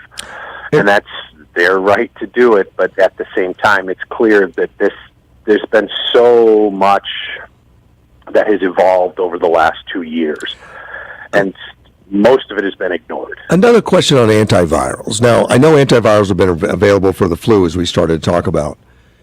If you have COVID, could you take the flu antiviral and have some effect? Would it help you with the COVID, even if it was made for the flu? Possibly. I don't know. Yeah, I'm not familiar if there is efficacy with those two. Okay. I think it would be safe to say that people who are mildly or have mild symptoms can use it, and it may help. But in terms of actually helping the disease progression, I don't know. I haven't seen anything that. My understanding on the antiviral, like the ivermectin, it basically inhibits the breakdown of the large protein so that it can't reproduce itself. Well, so there is some protease inhibitor activity with that, but I don't know that is the mechanism of action for ivermectin. Okay. It is still a black box why it works for this, but it's there's multiple mechanisms of action, I guess, because as we've discussed, it's a repurposed antiparasitic. Correct. So, part of that efficacy can be due to there's a specific protease in these types of RNA viruses that they've modeled, computer modelers or, dudes that sit on a computer and just do graphic design all day with drugs and targets and proteins and stuff. And they found that they bind this molecule, the ivermectin will bind to that protease, or this enzyme that breaks down protein. Well, but the actual wet bench work or the actual biochemistry on it is very inconclusive. So I think they've shown through in silico modeling that there's inhibition, but the actual tests in the lab haven't panned out. But the bottom line is it clearly works. Whatever it's doing, whatever part of the viral machinery that it's gumming up, it works well. Well, and it's been surprising. I've because we talk about it on the air, you and I have a lot of sick people that have called me and said, what is it they suggest? I was like, I'm not a doctor, quickly. Just tell them, but here's some studies you can look at, and here's some frontline doctors' recommendations and some other stuff. It's right. And they'll call me back in like a day and say, I followed the advice of that doctor, these frontline doctors and stuff, and in 24 hours I felt great. That's good. I mean, it's happened good to hear. Dozens of times. I see. With me personally, that's all anecdotal. It doesn't mean anything clinically, but it puts a smile on my face to think, good. Well, you can add Pepsid and Celebrex to the list now, Doc. Dr. Clark. Yeah, you stop that real quick. I don't want to before I get somebody knocking on my door arresting me or something. Exactly. They can't take away my credentials, but it just may lock me up. I don't know. But we need to be having these conversations. We absolutely do, and that was something I wanted to talk to you about today. As I mentioned before, those two docs Malone and McCullough were on the Joe Rogan podcast, and it's been just amazing to listen to. I mean, they're 3 hours long conversations, so they take some time to listen to. But they are, I guess for me, they were very well worth the time spent because they did a great job of summarizing what's been going on over the last 2 years. And neither of them are these fringe lunatics that the hit pieces that have come out afterwards have tried to make them out to be. But they've just calmly discussed the state of science and the need for more conversations like this, because that's what science is supposed to be. It's supposed to be a community where you share ideas and you work towards the best one. And this silencing of everything, it's been amazing to see how complacent the science community has been over the last 2 years and just letting the conversation die and just keep beating the same drum of lockdown, mask up, vaccinate, and then whatever. Yeah. Because it's clearly not working. Well, and the docs talked about the political end of it, and they talked about Fauci. Right. Oh, yes. They are not a Fauci fan. and Collins, those two. Well, and they have the emails. You know, when you have this paper trail of their conversations at the beginning of this and then watch their behavior since then, it's clear that they're motivated by politics, and it's clear that they want to just keep this same message now, because if they vary at all, they'll have to admit that there's more going on than what they've said, and they're not going to do that. Right. No. It's interesting stuff. I never thought I'd see this time, Dr. J. I agree. It's been very interesting times. And it's your living. I mean, it's what you do. You work in the science industry, with physicians and all. But even in your immediate contacts, there has been a division of. Yes. It's scary. Yeah, and a breakaway from traditional science to where we're just going to accept it as it is. Don't you dare talk about anything differently. And that's it.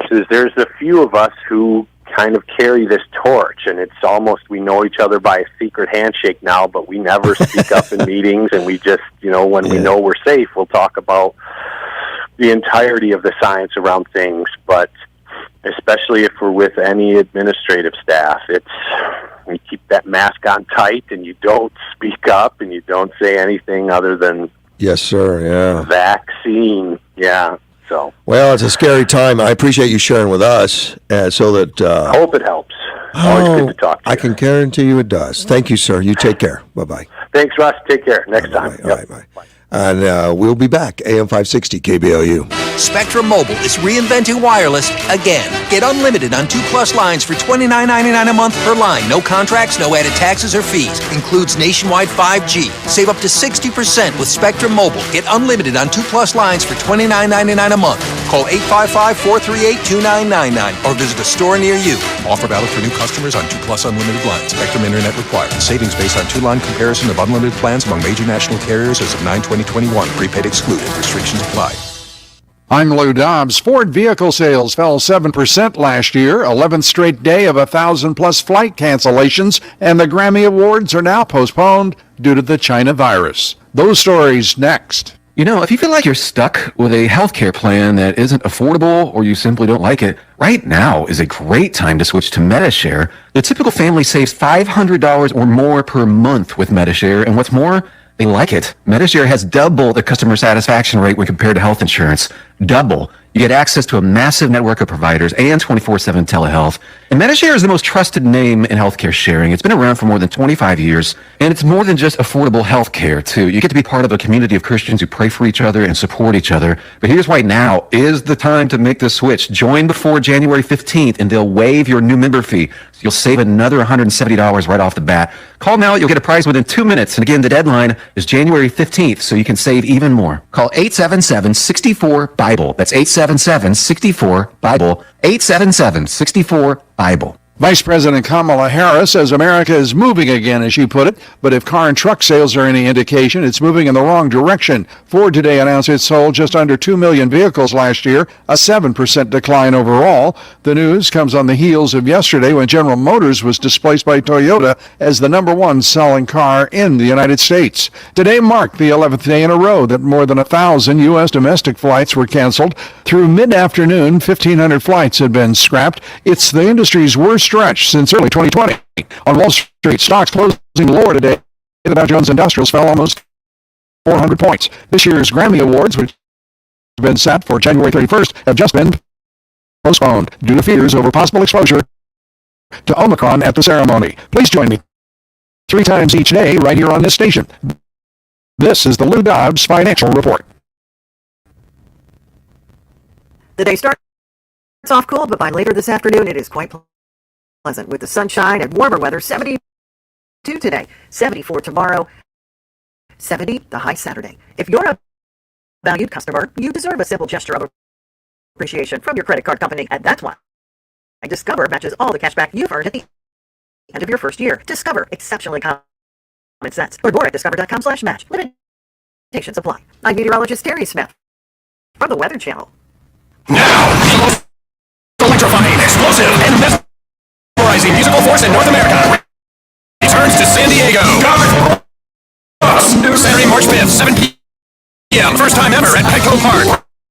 Rain or shine. On sale Friday, January 14th, 10 a.m. $94.95. All inclusive. Buy only at Ticketmaster.com/Garth Brooks. Garth Brooks. Petco Park. On sale Friday, January 14th, 10 a.m. sharp. Presented by Amazon Music. Mickey D's Cocktail Lounge has a new look because they have new ownership. Come celebrate to live entertainment and dance to your favorite oldies or country. If singing is your thing, karaoke every Monday and Wednesday, 6 p.m. till 10. Mickey B's is a supporter of our local veterans. So mark an appointment on your calendar to join in. Bring a friend or the whole office. Mickey B's opens 10 a.m. daily. 12635 South Frontage Road. The Border Report, brought to you by RV World, located on Gila Ridge Road. Exit Interstate 8 on Araby Road, then head west on Gila Ridge about a quarter mile. RV World, Yuma's premier recreational vehicle dealer since 1991, offering a large selection of new and used RVs. Let's check the wait times at the ports of entry this morning. Standard lanes at our selected ports. Update pending at Okotonis. Calexico East, 20 minutes, 2 lanes open. Calexico West, 90 minutes with 7 lanes open. San Luis, 90-minute wait, 2 lanes open there. Get updated border reports anytime you need them at yumadailynews.com.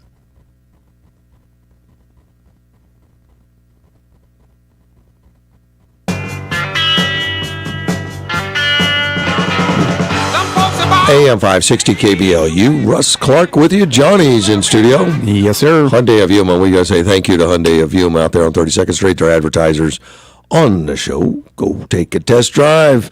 You know, jump in that new Santa Cruz truck and let me know what you think of that. If they've got one. The Palisade. Those are the 2 hottest ones on the lot. The Palisade and the truck are the hottest. But the biggest seller is the Elantra. You know, just the regular transportation car. You know, and that seems to be I think their biggest seller is Elantra. And then they got the Accent that's a little smaller, and the Santa Fe Cruze with SUV. They got the Kona SUV. They got a lot of stuff over there that something's going to fit you. But America's Best Warranty, 5 years, 60,000 miles, 10 years, 100,000 miles. Tell them I said hello. Johnny, it was good to hear from Dr. J again. Yes, it was. I'm getting to understand more and more about this stuff all the time. Thanks to him. And other frontline doctors are right about it, but he seems to give, for me, a real credibility because that's what he does for a living. I've never met him, but he's probably some nerd sits behind a electron microscope. You know, probably Poindexter. Yeah. He's got the credentials and he's in the mix. He is. That's what he does for a living. You know, it's a bummer that he has to keep quiet when the suits are in the room. You know. And that's something, even with his own profession, around his own peers. Around his peers. You don't know who's going to turn you in. And his superiors, he has to be quiet. And it's a bummer because you got to follow the narrative. You can't talk science as normal. Which is the antithesis of science. That's what he says. It's the antithesis of science. That's the way I've always understood it. And so he's got to be careful, and that cinch your mask up tight. And he doesn't believe in them. Mm-hmm. He knows that they're not equipped to handle. Yeah, he's read the studies. Exactly what they're doing. Let's take a phone call. You're on the air. Mike the trucker. Good morning, Mike. Portland's been raining 3 days. Well, that's good. Maybe we'll get another 37. Wouldn't be surprised. Have you gone over some of these new rules and regulations that have started kicking in from January 1st? I have not. Which ones are you talking about? Well, I actually read the food label ingredients before I buy the food. Okay. And all that's been messed with. They want to do away with a naughty word, GMO. Oh. You're not allowed to say that by law anymore. You have to, there's another word that they're going to put in place of it. God, we're changing the words. Okay.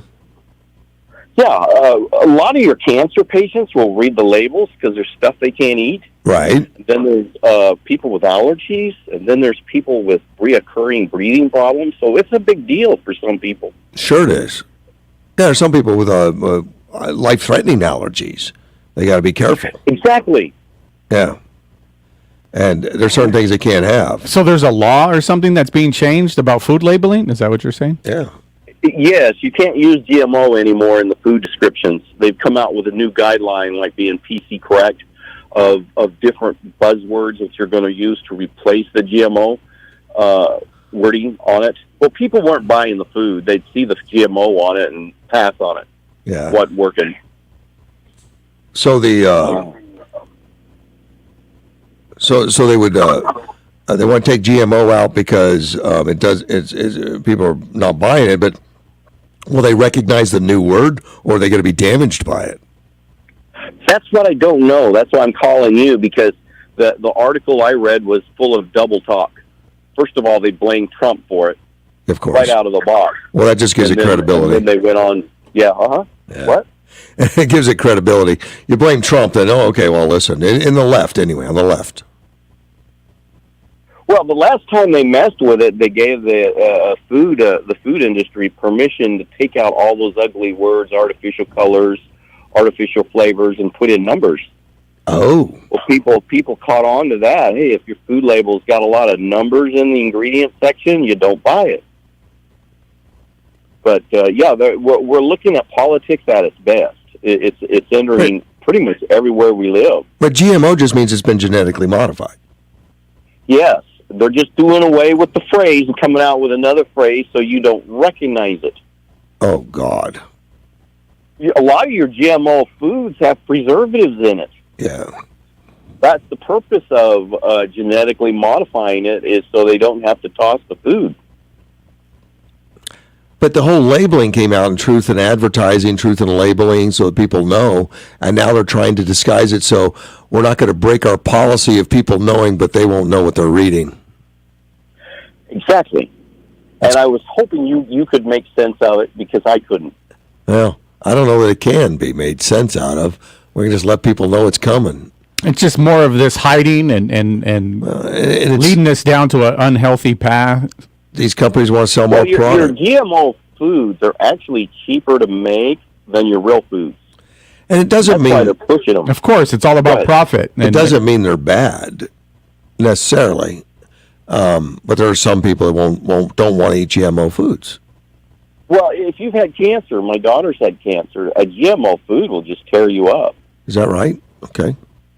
Yeah, because of the preservatives that are in it. It feeds the cancer cells. Well, then we shouldn't be hiding it. That's why I'm calling you. Yeah, we some people are allergic to peanuts. We shouldn't put another word for peanuts so they get tricked and go into anaphylactic shock or something. Mm-hmm.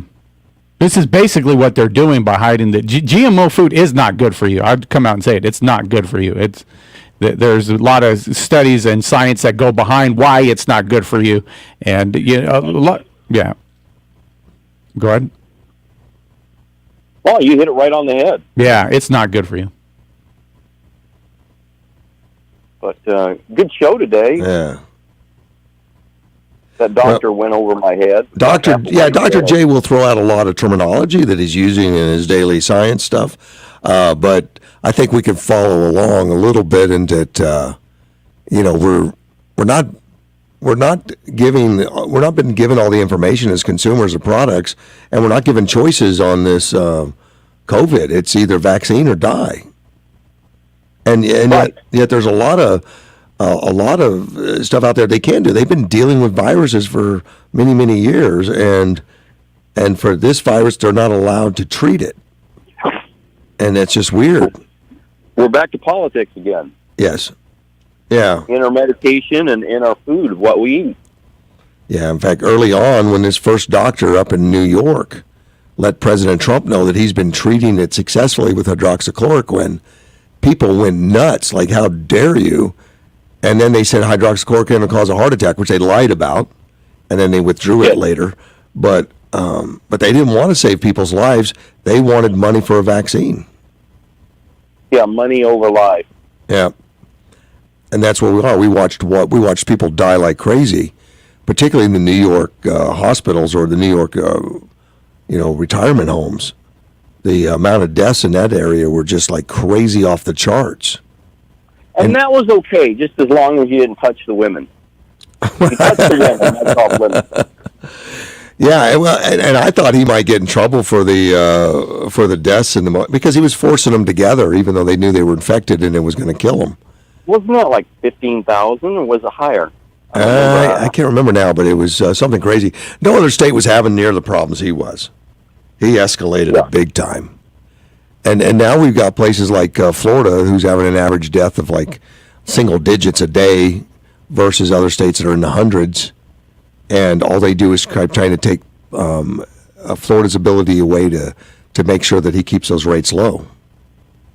Hey, do you remember when AOC went to Florida? Yeah, just last week, yeah. Why is she sitting out there on a sidewalk cafe with no mask where everybody can photograph her? Why would you do that? Well, because she just wanted to make sure that she was out there so the Republicans could dream about having sex with her. That's in her mind now. She thinks Tony DeSantis actually sent her a tweet. Yeah. He's got a sense of humor. Tony does. Tony DeSantis. Yeah. It's the tweet. Did you catch what the tweet said? No. What did he say?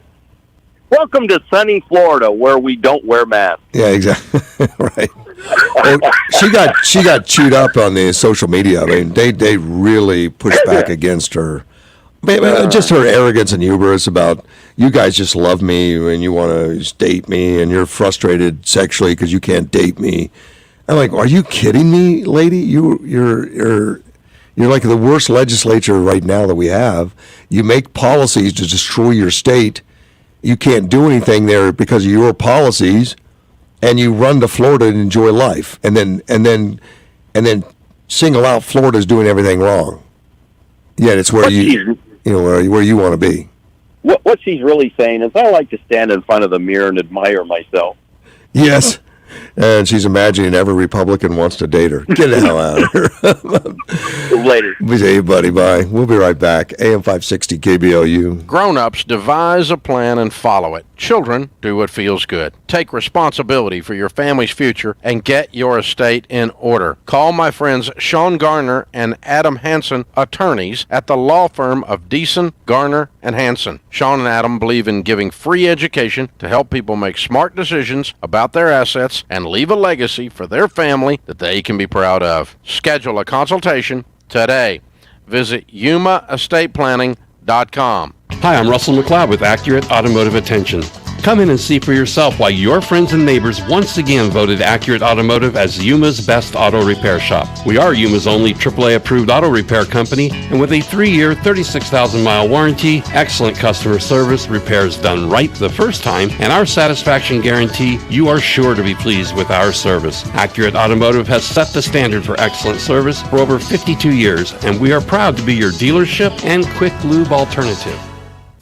AC technicians know ACs break down at the worst time. That's why our technicians love our York air conditioners and heat pumps with a 10-year parts and labor warranty. The cheapest is always the costliest. A true AC provides service today and tomorrow. Ask our techs about our York 10-year parts and labor warranties or call us at 329-7384. Give Air Central a call or just log on to acyuma.com. The Border Report brought to you by RV World, located on Gila Ridge Road. Exit Interstate 8 on Araby Road, then head west on Gila Ridge about a quarter mile. RV World, Yuma's premier recreational vehicle dealer since 1991, offering a large selection of new and used RVs. Now the wait times for passenger vehicles in the standard lanes at our selected ports of entry. Updates pending at Algodones. Calexico East is a 30-minute wait, 2 lanes open. San Luis, an hour with 2 lanes open. Calexico West, an hour and a half, 5 lanes open now. Get updated border reports anytime at yumadailynews.com. Nobody told me there'd be days like these. Nobody told me there'd be days like these. Nobody told me there'd be days like these. AM 560 KBLU. Russ Clark back with you. Johnny is in studio. You know, Johnny, it's already 7:53 on a Thursday because, you know, we've had some interesting talks with Dr. J specifically, and we're going to talk. Who are we talking to at 8 o'clock? Samuel, I think it's Riviera. Samuel Riviera Films, yeah. which you just showed me one of his films or an excerpt from stuff that's coming up. Like a teaser. Let's take a phone call. You on the air? Morning, Dr. Foothills. Hi, fellas. We're doing. Good morning, Doc. Good morning, man. Good morning. That doctor does a good job. Every profession has their own lingo, and when you used to talking to your peers, it's really hard to change the wording so that you can get people that aren't familiar with this type of wording to understand what you're talking about. You understand what I'm saying? Yes. In other words, instead of all the technical jargon, he's able to simplify it enough so I think that most of us can understand what he's talking about. I think everybody got the gist of what he was saying, even though he's using some terminology. But it's like talking to the Marines. They start using all these acronyms. I said, what does that one mean? I don't know. Oh, just like you guys in the like the piffle valve or whatever it is. But I got this. I think it's an insurance company out of, I believe, Indiana. You see where the death rate has gone up exponentially due to younger people with heart attacks and strokes? No. Said exponentially, like 100,000 a month.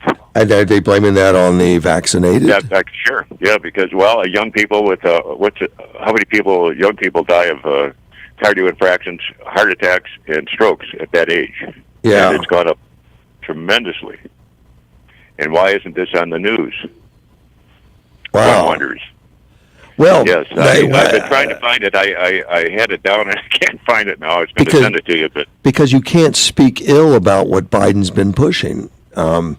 And the mainstream press is, I think voluntarily going along with it. But then social media will kick you out for social media with false information, misinformation. So we don't get. It's worse. I knew, years ago, I knew a Polish cab driver, and I said, "What's the difference? You living in Poland?" This is when Russia was in Poland.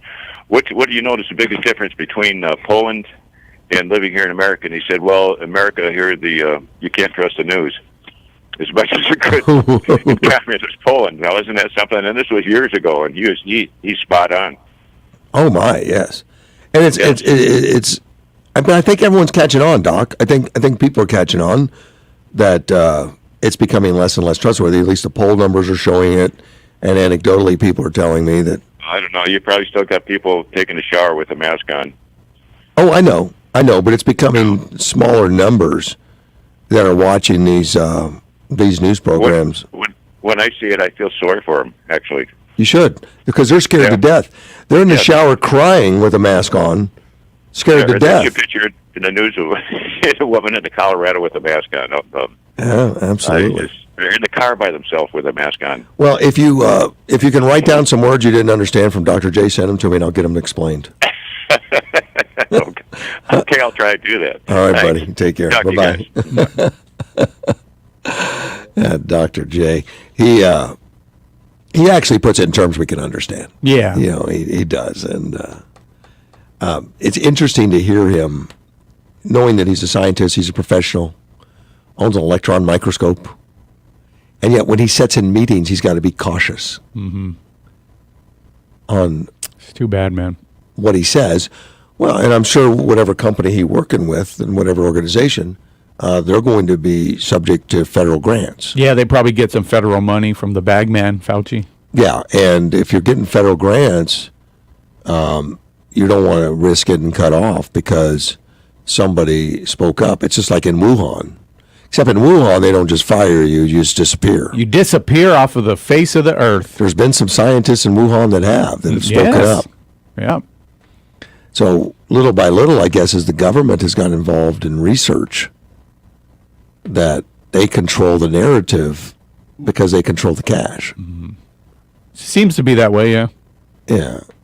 Well, and that's why it's always interesting to talk to somebody that will talk. I mean, and even other media outlets are letting people know that these doctors are, risk losing credentialing, risk losing everything. Yeah. They don't like talking. Even the frontier doctors, the frontline doctors, whichever one you follow, some of them have been attacked ruthlessly, to lose credentialing and all that because they've been saving lives.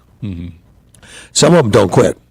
I remember it started in New York with that one country Jewish doctor, self-described, and he's the one that told Trump about hydroxychloroquine. Then we went over to Bakersfield. Two emergency physicians had saved a bunch of lives, and they couldn't wait to tell the country, like, here's how we treated them, and they got threatened with they really losing harassed credentials, so they shut up. Dr. Lee Merrick, she's still going, and we got this guy over in Brawley.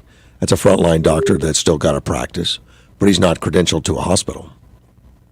They're out there. You just got to find them because they get shut down, shut up real quick. You're not allowed to talk. Yeah. Unfortunately, it's quite a change in the country climate that we're in. When this thing all blows over, I hope there's books written about it and movies and stuff. But somehow Hollywood doesn't want to get involved in that either.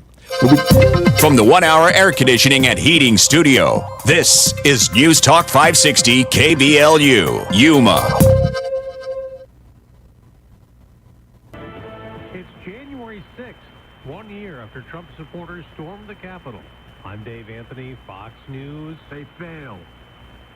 On this day of remembrance, we must make sure that such attack never happens again. President Biden, a short time ago at the Capitol, where Fox's Jared Halpern is live. Addressing the nation from Statuary Hall, the old House chamber, President Biden says democracy held a year ago, even as then President Trump tried to prevent the peaceful transfer of power. Because his bruised ego matters more to him than our democracy or our Constitution. He can't accept he lost. The president says a year after the riot, America is at an inflection point between democracy and autocracy. China, Russia, and beyond, they're betting the democracy's days are numbered. Vice President Kamala Harris urged the Senate to advance election reforms opposed by most Republicans as a federal takeover of state-run election states. Jared, Republicans say they too denounced that day's violence and violent protests and looting in cities. Former President Trump moments ago put out a statement saying that President Biden is destroying our nation with insane policies. He's trying to further divide America, and the former president again claimed that the presidential election was rigged. There's violent unrest in the former Soviet country, Kazakhstan. Dozens of protesters have been killed, clashing with police. The officers have died too. Explosion of violence came after a sharp rise in fuel prices. But this protester said a spring that's been coiled for 30 years has been unleashed. That's Fox's Simon Owen. Parents who start making booster appointments for 12 to 15-year-olds the morning after the CDC gave final approval to a third Pfizer COVID vaccine shot for them. America's listening to Fox News. Life is about being active, whether it's about going on your daily tasks or exercising.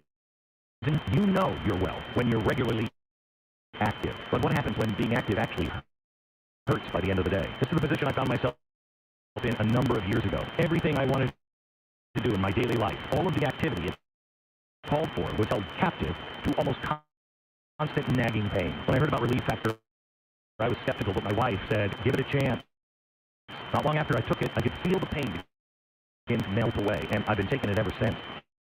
And I can tell you that Relief Factor has helped me get my life back. I love that it's not a drug, but it was developed by doctors, and about 70% of the people who try it go on to order more. Your first step to becoming pain-free just might be ordering a 3-week quick start for only $19.95. Go to relieffactor.com or call 800-4-RELIEF. 800-4-RELIEF or relieffactor.com. Find out all about this offer and feel.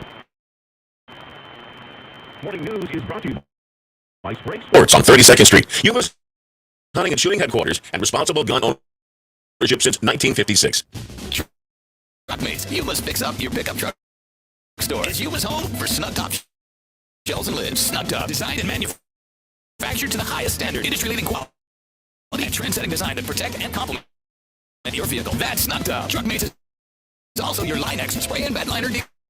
Linex, #1 in America for spray and bed liners with nationwide warranty coverage, is now available and installed by Yuma's most experienced spray on team at Truckmates. So protect your vehicle inside and out with Linex spray and bed liners and snug top shells and lids at Truckmates. Truckmates is also your home for BDS suspensions, the highest quality aftermarket suspension lift kits, leveling kits, and accessories for 4x4 off-road truck and Jeep enthusiasts. And BDS suspensions are backed by the best lifetime warranty in the industry. BDS suspensions, Linex spray and bed liners, and snug top shells and lids at Truckmates in its brand new building, same location, 32nd Street, next to Lowe's. Here's the news in 60 seconds. UmaDailyNews.com. Arizona will provide money for families affected by school closures to slow the spread of COVID-19. The program Governor Doug Ducey's office announced on Tuesday would provide as much as $7,000 for childcare, transportation, or online tutoring for families. A man tried to take on 5 individuals at a hotel in Yuma. The 49-year-old approached the group and started waving a firearm. Police determined that the man had a BB gun and he was arrested for aggravated assault. Police in Yuma are looking for a serial shoplifter. The guy has hit the local target a number of times, but has not been caught. He's on security cameras, and it's been posted to UmaDailyNews.com. Take a look. Today is January 6th, which marks the one-year anniversary of the insurrection on the U.S. Capitol. And if that is too heavy for you, then today is also National Take Down the Christmas Tree Day. If you have any ideas for local news stories, you can send them to newsroom@humadailynews.com. That's the news for now. I'm Andrew Caravella.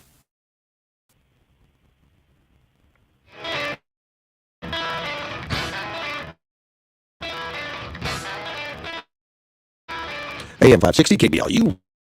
Russ Clark with you, and Johnny's in studio. Good morning, Russ. Samuel Rivera with Samuel Rivera Films now is on here. Good morning, sir. How are you? Good morning, guys. How are you? Good morning, Sam. Good, and you're up near exit 153 in New Jersey. I just love that. Joe Piscopo, remember on Saturday Night Live?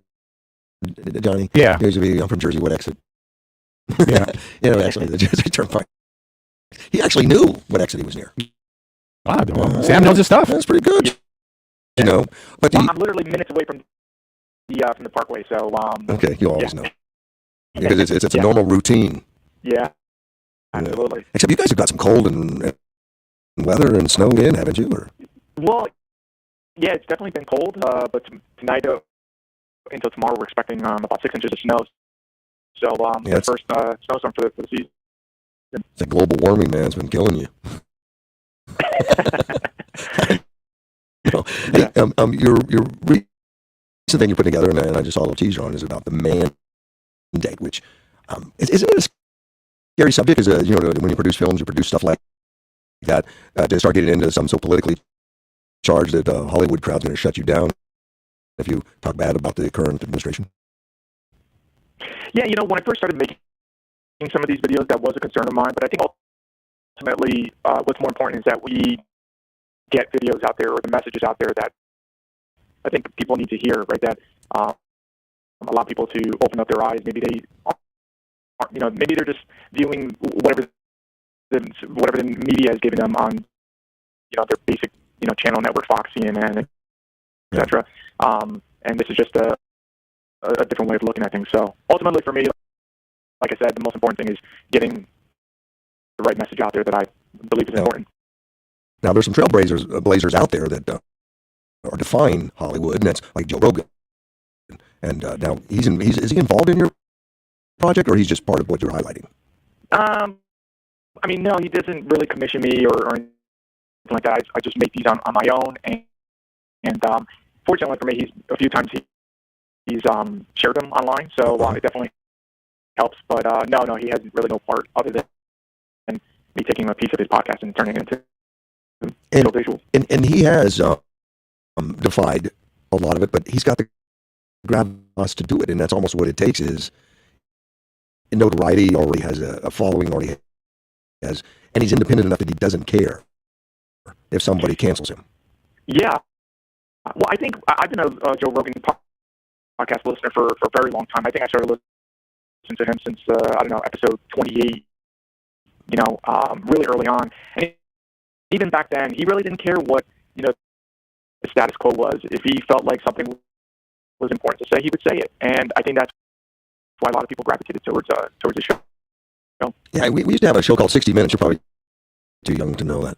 It's still out there, but it's not like it used to be, where 60 Minutes would actually do real journalism and really get out there and investigate things that most people would leave alone. They're not doing that anymore. They're investigating what everyone says they should. But now we have like Project Veritas, we have Joe Rogan, just a handful of people that'll actually go over there and turn over some rocks and take the cover off of some things that politically is not acceptable, but it's things that affect our lives in great ways.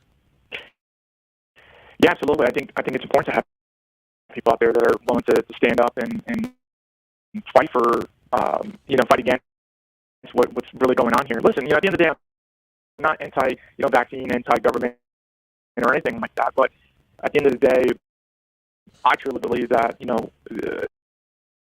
the government or certain people in the government are trying to, whether it's intentional or unintentional, but remove our freedoms. This is certainly when I was growing up as a kid. This, I didn't expect our country to ever be in this state, and here we are. It's just really unbelievable. Yeah, it is unbelievable. What can we expect now? What I saw was just a little teaser of what's coming up. But we're going to be talking about the mandates. What is it we can expect? On the video, you mean? Yeah. Yeah, so the video really leads into, or starts off with talking about the mandate, but it ultimately leads into what Joe believes will eventually lead to a social credit system like they have in China. And if you can kind of see, you sort of see the writing on the wall with them removing our freedoms, bit by bit. So, but that's what they can expect on the videos. Ultimately, what Joe sees is happening in the world today, and what he thinks that's going to lead to down the line. And obviously, you have to start highlighting and demonstrating some of the things that we can already relate to. And I guess the mandates are the easy one because it's in everybody's lives. Right. I think everybody right now can relate to that. How does that transition into a loss of more freedom? Is it just an escalation? Yeah, I mean, if you look at, I did a video back in September where it was a Joe Rogan piece again, and he talked about freedom, and he kind of connected. Well, he didn't really connect it, but I did with the visuals in terms of what was happening in Nazi Germany. And if you look at the history of what happened there, they weren't locked up in concentration camps overnight. This was something that was done. Their freedoms were taken away bit by bit, little by little. And if you just, they say that history repeats itself. Right. And if you just look at what's going on right now, they're telling you, no, you know what, you don't need, certain states like in New York, you need a vaccine to go into the gym, a restaurant, or whatever. And that wasn't the case at a certain point. And at what point do we get used to that? And then once we do get conditioned to believe that that's okay, what's the next thing that they take away? And before you know it, if you just allow them to continue down this path, you'll be looking back and saying, shoot, like, I can't do anything. I can't even talk about the government before they lock me up. It has to end now. And I think by speaking up with these videos and having people out there like Joe Rogan, we can hopefully open up the eyes of society. Of course, it all stems back to, the country when we first started. We had protections. The Constitution protected people from the power of the government, And little by little, it's eroded in this Patriot Act that we did during 9/11 is how they're holding some of these things now. That's according to the Patriot Act. They declared a national emergency, so under the Patriot Act, they're allowed to do martial law type programs, and we're under that now. But it's gone on for so long, people become used to it as common. It needs to not be common. It needs to go away. FISA warrants and mandates and things like that should be exposed, and hopefully that's what your film does. Yeah, let's hope so. I mean, it's a short film. It's only about a minute and a half long, so it's very, very short. That's all the time I got, Joseph. That's Samuel. That's all I got. Samuel, I got about a minute and a half. That's exactly right. and when will it be released? When are you going to put that out there? I'm actually dropping it tonight, so this is the first official notice. So, or any public notice, letting people know that it's going out tonight. So, now you weren't commissioned to do that. This is just something you just did on yourself. Yeah, now, is this what you do for a living? Is this a living for you to make films? Not like these. I have clients that I work for where they they need videos for their businesses to promote their product service. So that's pretty much how I make I earn a living is just through making videos. So this is extracurricular and things you like to do to help promote, artistically what you were seeing in the country. Right. Exactly. That's right. Oh, perfect. That's great. And is your real name Samuel Riviera? Is that real? Yeah. You don't have to hide. Then you're not. No, it's that's my real name. Everybody that knows me just calls me Sam. But but the name of my company is called Samuel Rivera Films. And that's good because some of this stuff's going to be controversial, and there's going to be people that call it and congratulate you, and there's going to be some that like, why are you giving this information? You may get blocked from Twitter or YouTube or something. Oh, I sure as hell hope not. But I found that anytime I've released these types of videos, they do pretty well and they go viral, and so they'll have to ban everybody that shares it as well. where can we find it when it's released tonight? Yeah, so you can find it on really on all my social media platforms. I'm on Instagram, Facebook, Twitter, YouTube. So if you just search Samuel Rivera Films, you should be able to easily find the video. And the name of the video is going to be called Deception. I think that's exactly what we're involved in right now, and so many things. We're not getting the straight stories anywhere, unfortunately. And I've heard it explained to me that the news stations now, I think it was Phil Kirkman that did it, but he said something about their boutique now. Because I said, well, look, they no longer have a third or half of the population listening to just these different programs, and he said, but they don't care. The boutique. They write news for a certain clientele and certain people they know are going to listen. And I guess I'm sure they're concerned, with their viewership just completely dropping. I think Rogan recently posted a graph, like how low the numbers are for like CNN and some of the other news outlets. It's crazy. Rogan has more listeners than CNN. Yeah, that's wild. It's got great. He's doing it in his basement or something. But he's a one-man show basically. He's got a few. Well, he has a staff. But the thing that he's doing, matching what CNN does.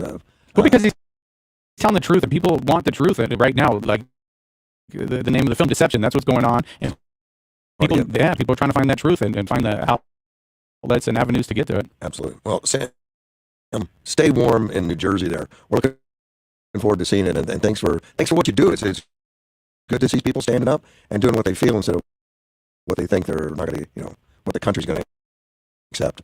I appreciate it. All right, buddy. Well, thanks for having me on the show, guys. I appreciate it. Yeah, take care. Bye-bye. Okay, you too. Bye-bye. Oh, a good guy.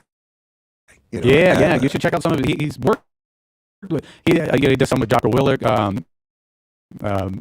David Goggins, people like him a lot. And Joe Rogan even gave him a little shout out on the show here recently. Yeah, because people were giving Rogan some stuff about that one about Hitler, tying it with Hitler. Mm-hmm. Joe Rogan said, I never said that, but Sam put them in the film. But it was cool. It was it was great. Rogan liked what he's doing, so it's cool to see props from Rogan and him making an impact using visuals. Today's climate has given Rogan so much more notoriety than I think he would have had otherwise. Mm-hmm. I mean, because in normal times, everyone's telling the truth. Yeah. No. Let's take a phone call. You're on the air. Good morning. Good morning. Morning. Hey, listen, I want to change the subject just a little bit so I can get myself situated here. Get the sound turned down on my radio. There we go. Okay. First of all, yesterday I said I was opposed to impeachment. Right? Right. Yes. Well, I just listened to our president speak for 20 minutes, and he has changed my mind. Whoa, what happened, Mel? He has. He spent 20 minutes doing nothing but attacking Trump, blaming Trump for every single thing that's gone wrong in this country, and accepting no responsibility for what is going on as far as in the rest of the country. The lawlessness is going on in the rest of the country because his people are supporting it. Wow. Plain and simple. And the fact is, he spent 20 minutes, a little over 20 minutes, and all he did was talk about how the previous administration did this, and the previous president did that, and the previous president was defeated, and the previous, and you know what? He's, for a guy who's supposed to unite the country. That's what he said. Unity. He has taken an entirely different tack. Now I was opposed to impeachment because, quite frankly, I think that the Congress should start being a Congress again and start legislating and take back the powers that they're supposed to have under the Constitution instead of giving them over to these other organizations like the BLM and to OSHA and all the rest. They should start legislating. But the fact is, this guy is doing more than he possibly could be done to divide this country. Plain and simple. I'm sure that you'll have an opportunity later on, and I know you were on the air and you couldn't listen to what was going on while he was speaking at the same time. But I'll take a look at it for sure. And as much as I hate to sit and to watch these things, well, first of all, it started out with our vice president giving a 5-minute wonderful introduction of the president. Oh God!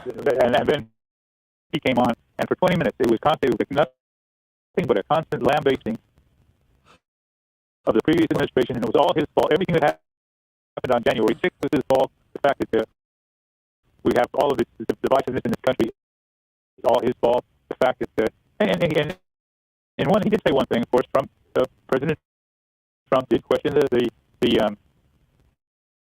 election returns and things like that. Well, yes, I think a lot of us question those election returns, quite frankly. But this guy has got to go. One way or the other, he's got to go. Yeah. I'm not asking for anybody to do anything illegal or immoral, please. No, don't go saying that Mel is looking for you to go out and shoot him. I am not. You would never recommend that. But I would never recommend that. But this guy has no idea what's going on. What was his reasoning for the thing? Was it just January 6th, to highlight January 6th, or was it vaccination? No. He was talking about January 6th and the terrible threat to democracy that January 6th represents, and how President Trump was fighting against our democracy, and and I just, the more I got, the better. Well, you've never seen me get mad, Russ. No. It's not a pretty sight. Fortunately for Marcy, she was in the other room, so she didn't have to look. Good, protect her. But keep her safe. But no, when you hear it, and I'm sure you'll see highlights of it. Sure. In fact, CNN and CNBC will probably play it in toto because they're probably out celebrating about it. Oh, I'm sure they're sitting there with tears in their eyes. Looking how wonderful it is. Yeah, how wonderful. one of the reporters, when it was over, he took 2 questions, and one of the questions said, "Do you think that this speech unified?" And he said, "This isn't about me. This isn't about me. It's about our country and our democracy." Just oh God, such a phony piece of I gotta watch it. I'm getting. It's kind of like a little pizza maker. I don't want to. I don't want to do. I love Ronnie, but I don't want to be sounding like. Yeah. When you see this speech, it'll give us something to talk about tomorrow. Sure, I'm sure. I'll make sure I watch it so that I can be prepared. Yeah. Well, when you get done, you're gonna either be laughing your butt off because you can't believe how silly it is, or you're gonna be angry as hell. Right. And I'm sort of in the middle of both. So I just wow. What a complete idiot we've got. I appreciate the call, my friend. Try to right, go calm down, man. Take care. Well, I'm gonna go have me a drink of Kool-Aid. See that? All right. Take care, buddy. Bye-bye. I know. Bye. Yeah, I knew January 6th are going to ramp up the whole anniversary. And but you know what would be fun on January 6th? What's that? Release the tapes of everything that went on. They can't. They got to continue to make it muddy and murky and use it squeeze it dry. I did see that. Let us see what went on. Twitter notified me immediately once they started broadcasting, so I did see. I didn't. We were on air, so I couldn't hear. Yeah. But he did call it this armed insurrection.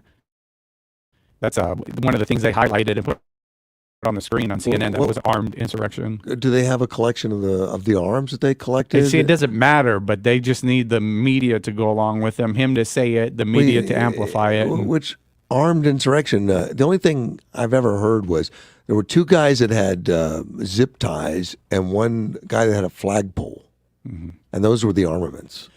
Yeah, so Newsmax is putting out, also put out right now how many people weren't charged with it, like how many people were released, there's nothing here, nothing to see, but obviously one side of the aisle needs to, and you know what's interesting, talking to people, some even friends that watch the news that not really political people, but they were like, no, this was a threat to our democracy. You don't see, how do you not see what Trump did and how this is evil? And I'm like, well, we turned on everything so that we could see it, but there was nothing there, except them telling us there was something. They just tell you. Yeah, they tell you that it's there. Say, oh man, let me see the footage.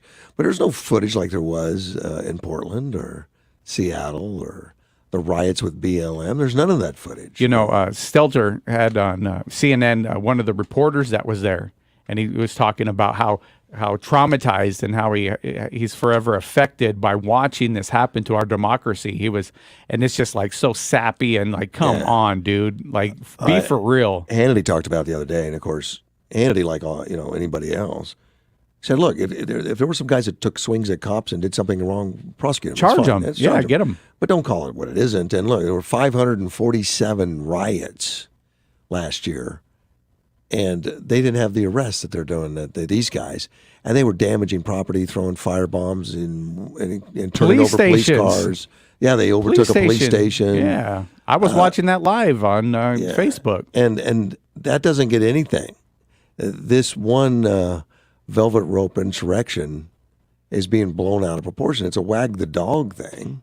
You know, it's interesting. And we know, if you look, we know it's fake and they're just doubling down on nothing. But it's the farther they can go with this, it's how far is this psychosis going to go? How blind are people going to become if they get away with this and if they're able to prop it up for longer? And I think in the long run, people are smart. And in the long run, they'll look for video. Man. But look, if you get video, you can show it to them. I don't know if people, I think people are just that far into whatever they want to be into just to believe whatever the media says. I don't think they're looking for evidence. I think the fact that there's less evidence actually suits their political needs. I know it because Brian told me. Yeah. And then I'm talking about people. I'm talking about regular Joe Schmoes. I'm not talking about people with a political axe to grind, but I'm just talking about people that that's my political party. That's what I'm going to believe, and this is where we're going. And it's crazy. But I think overall, they eventually people learn the truth. Overall, you're not going to sway someone. There's still some that don't believe we went to the moon. Mm-hmm. I don't know. Are you one of them? Yeah, for sure. I don't believe we went to the moon. But anyway, seriously? Yeah, for sure. That's crazy. Yeah, that's crazy. Do you believe in Elon Musk is going to the moon? I don't know. And if he gets up there and takes pictures of the other moon landings, you're going to believe it? Yeah, then I'll believe it. But see, I don't need to believe it. To me, it's like I don't even care, right? I wasn't there. I can't see it, so I'm not going to say something that I didn't see, right? That somebody told me to believe it. So. Oh, no, it was on TV. I had to come in. Yeah. I was playing baseball in the backyard. I think it was late at night. I was in Minot, North Dakota in 1969. And cool, man. And my parents made me come in and watch the stupid TV. Oh, they made you watch it? Yeah, they were stepping, like, dang it. stepping on the lunar surface and all that stuff. I'm like, yeah, I just want to go outside. Yeah. No, I'm the type of people. Really the type. Just because I see it on TV, I don't think it's true. So that's just the type of person I am. So I'm like, that's fine. But that's it. There was more than that. But yeah, if there's more, then whatever. I haven't researched it a lot, so I don't. White House reporter, and I was asking Mel this because I didn't know what he was going to do today. Now. And before I get into the White House reporter, but Trump was going to speak today. Yeah, and he canceled it. Smart move. Oh, I believe so. Smart move because it'll be chewed up as something different. He says he's going to speak on the 15th in Phoenix or Scottsdale, wherever he's at. Scottsdale, I think.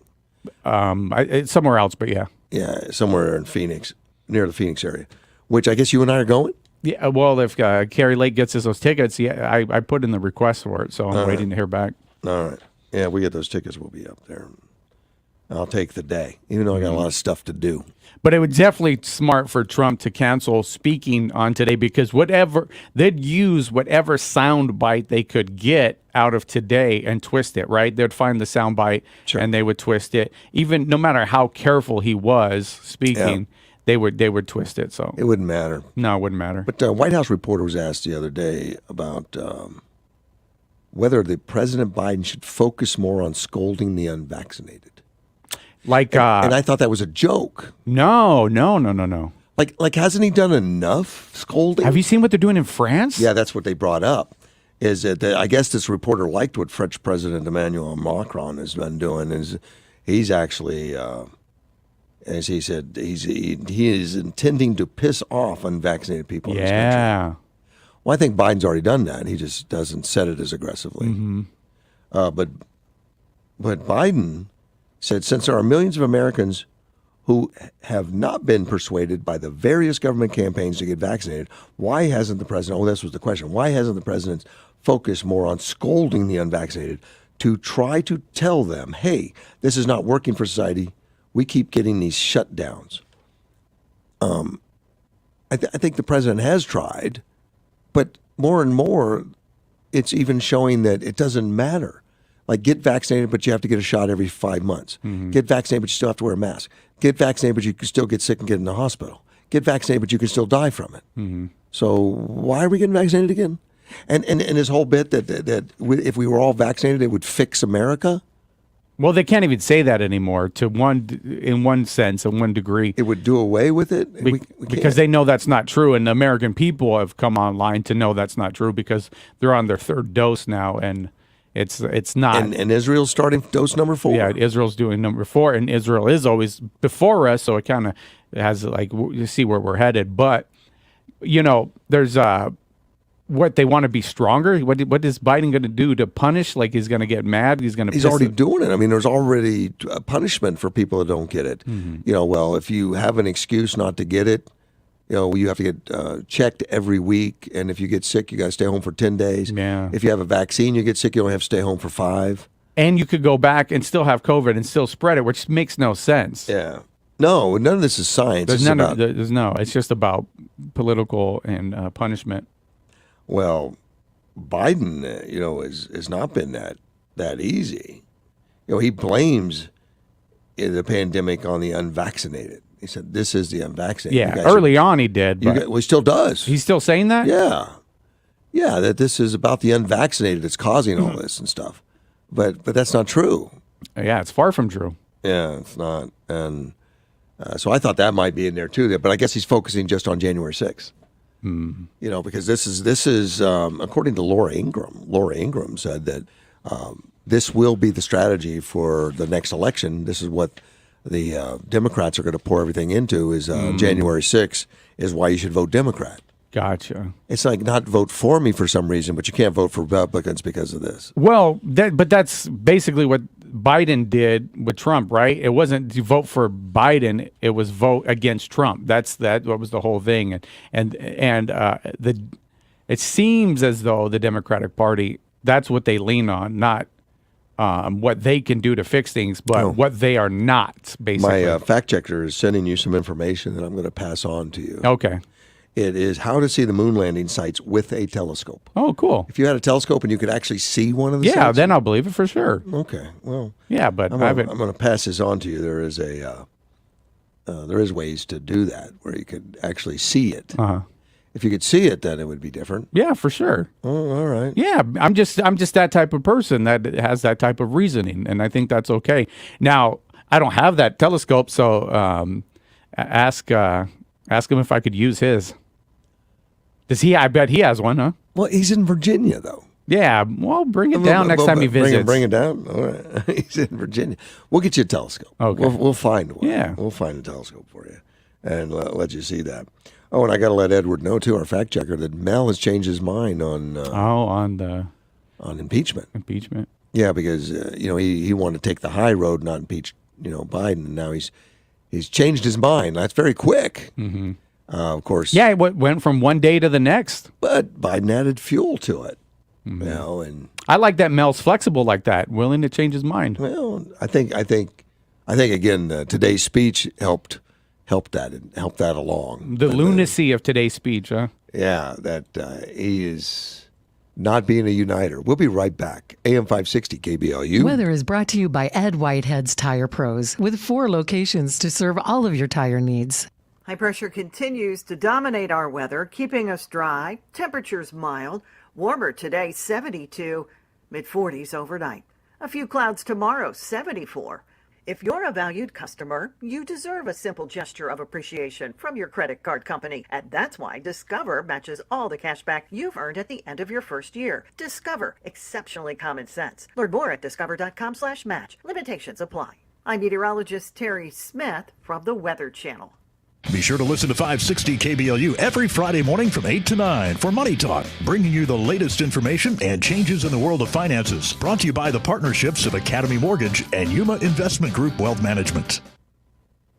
It's 2022, and Bill Alexander Ford is ready to serve you with the same great service you've grown to trust. Check out the all-new 2022s arriving daily: F-150, Super Duty, Ranger, Maverick, Bronco, Explorer, Expedition, Escape, Edge, EcoSport, and Mustang. Need service without the hassle of coming in? Our mobile service will come to you. We've discounted the convenience fee to only $25 for the whole month of January. For difference you can count on. Shop your locally owned Bill Alexander Ford on East 32nd Street in Yuma. When it's hot, the last thing you want is your home's AC to quit on you. At 1 Hour Air Conditioning and Heating, our team of comfort specialists take the frustration out of the equation. From simple repairs to more complex fixes, we'll get you warm and comfortable quickly. Call 855-1-HOUR for a free service call with completed repair. Don't forget, we're always on time or you don't pay in time. Always on time or you don't pay in time. Terms and conditions may apply. Independently owned and operated, licensed in their respective state or county.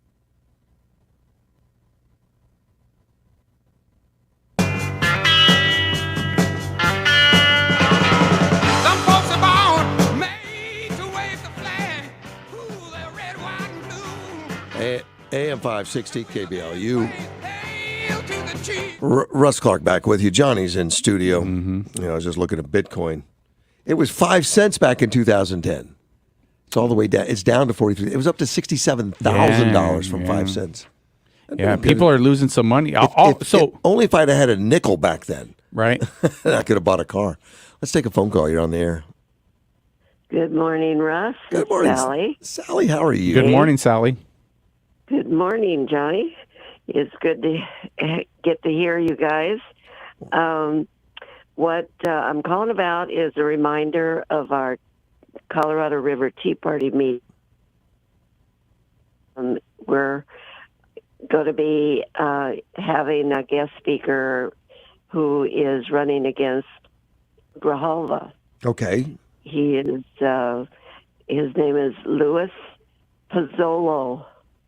if I'm pronouncing that correctly. I think that is. I And- think that is correct. Yeah, and he comes from Tucson, I believe, but he's a Republican and he's running against Raul Grijalva. So hopefully your listeners will want to come and see him and see the difference between Grijalva and Lewis. So And to that's vote. and that's going to be this Thursday. Right. Okay. Today's Thursday, isn't it? Today is Yeah. Thursday. Oh, it is Thursday. Okay. It is Thursday. Oh my God, it's the 6th already. Yeah. Okay. Yeah. It's I today. know. Yeah. At 6:00 tonight at the Community Christian Church on Highway 95. It's the white church with the steeple and the big the picket fence out in front, and we'll have the doors opened 5:30, starting at 6, and we're just hoping that people will want to come and find out what Lewis has to say about what we can do with our House of Representatives. So, Got it. and please, just come out 6:00, and we'll have coffee and some treats. All And right. I believe we will. All So be there, or don't have you can't just Can't complain about say the outcome you if you know don't get what's going involved. on. There you go. Can't complain. All right. Correct. All right. Thank Thanks you, a ma'am. lot. Bye-bye. Bye-bye. That's nice, Sally, to call Yeah. in. You know. Yeah, Luis Peloso. We had him here on Sure. the show. Had him. Yeah, he's actually out of the Phoenix area, but Oh, well, he's coming down for that. yeah. That'll He'll be here. that'll be decent. Hey, the 1619 Project. You're familiar with who that is? The Nicole Hannah Jones. The 1619 says slavery was started over here in 1619, and United States started it. Of course, we weren't the United States. I had Mel look it up the other day. You know what the population was in the United States or in the colonies here? The colonies. Yeah, in 1619. No. Like 2,300 people. Wow. And they all got together and said, you know what, we're going to do slavery. And we're going to formulate what the country's going to be in 2021. Jeez. It's just crazy. Yeah, and they want to teach this in schools, huh? Yeah, well, they have been teaching it in some schools, and of course, it's been pushed back and it's been thrown out by a lot of parents, and it's just crap. That's a rewrite of history, and she's the creator of it, and she says that parents shouldn't decide what's being taught to their children in school. She said that. That red flag. It's not up to the parents. Red flag right away. Yeah. She said, school should not simply be about conforming to our world view. School should teach us to question. They should teach us how to think, not what to think. Well, I don't want to think about the 1619 Project. I mean, it's interesting that she would come up with such trash. But world slavery was existing at that time, unfortunately, and we were just another part of the world. And it shouldn't have happened, and our founding fathers saw that and were looking for escapes, way to get out of it. We need to celebrate that. That's what you need to celebrate. The fact that we looked for ways that we continued to move forward and get out of it. That's what you need to look at. You don't need to take us back to just pinpoint one piece of time in history. Look, did they not own a Bible? There's talk, look at the children of Israel in Egypt. That's the whole story about being in slavery. It didn't start in the colonies. It's been around since the beginning of time. It doesn't fit their narrative, right? It's like, geez. And so and the thing is, you're not supposed to highlight things that are negative. You highlight the positive, and then more positive will come. Let's all get along, man. Chicago public schools are canceled again today, second straight day in a row. The teachers had a meeting. They canceled it. Yeah. Oh my gosh. But you hear Lori Lightfoot? She's like, she wants to punish the teachers now. Do you feel bad for Lori Lightfoot? Do I feel bad for her? No, not at all. Because look, she instigated this. She creates this monster. Yeah. Because Trump was in office, so it was all about, revolt, push back against the system, don't listen to Trump. And Trump even offered at the time, like, like, look, you're having a problem with, issues in your communities. We'll be happy to send in some federal help. You leave me alone. We don't need any help and all that stuff. I don't want none of your people here. Yep. Yeah, and then all says fine, and they continue to go down the path of promoting murder and issues and letting the unions run things. And right now, the unions took the charge, and they said, well, we're going to vote today on whether or not to go to school. Now, they're not administration. They don't make any rules. They're just representing the labor. They're the mob again. The mob, yeah. Mm-hmm. Now, the mob and actually the labor, they negotiate contracts. Nowhere in that contract does they say, do we decide that what day to go to school? In fact, if they do a work stoppage, it's in violation of everything. And that's what they're doing. But one of the union guys, not in this article, but another one says, oh, this isn't a workshop. This is about safety. Yeah, because, see, they're using the same tactics that the federal government is using. Correct. But they're using it now against one of their own. Yeah, we gave them the roadmap. Because it's about safety. So this is different now. This is about health, right? I might die if I go to school and teach your kids. What's more important? My life or teaching your kids? So they're using the same tactics, and now... But we're seeing now that the Omicron is not as deadly, and that even if there is more infections right now, they're more benign, and particularly of young, healthy people, which if school's filled with young, healthy people. Yeah. Yes, but the teachers are the ones supposedly afraid of this thing. But the teachers are generally younger, too. They're not in their 60s and 70s generally. Generally, they're younger. But yeah. And in healthy, so... the schools have not been the bastions of like the retirement homes. That's where people have been dying, is in the retirement homes, not in the schools. But it's interesting to see Lori Lightfoot. She was, I saw the clip. She was upset. She was like, no, we are going to, you will not get paid. And she was going to come after them. And this is the people like Lori Lightfoot that resisted authority and says, you can't tell me what to do, meaning the President, Trump, and the rest of the country. And if we want to riot, we'll riot. If we want BLM, we'll do BLM. And we'll do Antifa, and I don't care what you say. And now when the people are emulating her behavior. Emulating, there you go. I like that. She says, how dare you? I am the authority. Do what I say, not what as I do. Huh? Yeah, exactly. Now, and they get more bent out of shape and emotional about it, like I'm in charge here, not you, and yet they defied that chain of command, and now they are just beside themselves that you did it. Let's take a phone call. You're on the air. Good morning, gentlemen. How are you? We're doing well. Good morning. Good morning. So I guess we have this to do with the anniversary of this and January 6th storming of the Capitol, and of course our president. Must have took a double dose of Geritol this morning because he raised his voice for about 12 seconds and then he ran out of air and he had to walk off. I heard about it. Why don't we have an anniversary of, this so-called surge of the Capitol? How about the anniversary coming up here, maybe January the 23rd or something, of all the immigrants, of all the people that are coming into our country illegally? Isn't that a concern? And I guess the biggest concern, by the way, here's the new phrase of the day. Have you ever heard of pond scum? Yeah. You drain the swamp and you got the scum in the bottom. Well, that's where all these news reporters are. They're all pond scum because they have the audacity to go out there and talk about these people that were at the Capitol, and some of them, I guess, being veterans and all that, and saying, where were they? They took an oath to uphold and protect our country. Where has our country been for the majority of our veterans? Yep. Nowhere to be found, huh? No. And the audacity to say that. And then this is the next one that kind of, I don't, I guess I need to follow it a little closer because I really haven't. But I guess today's 1 year, and when I say we, the United States government has, I guess you would call them people of interest that are incarcerated right now and have been incarcerated for almost up to a year in solitary confinement.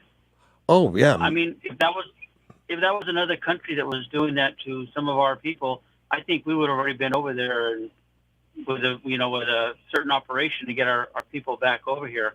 I mean, you compare letting a guy that had a gun that went out and shot at people and you put him in jail and let him out on $1,000 bond so he can go and kill more people, the following week in Colorado.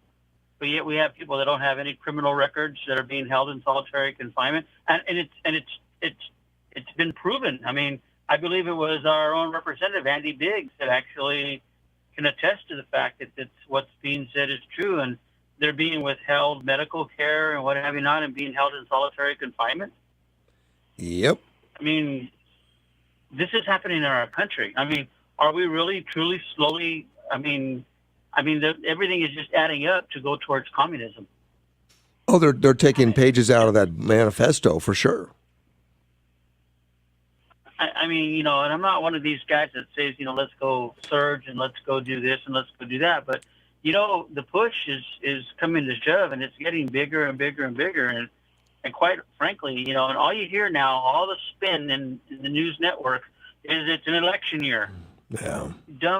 You dumb idiot. It's an election year, but we're a year away from whoever we elect to put them into office, no matter what. Can we honestly say that this country can sustain another year of this stupidity?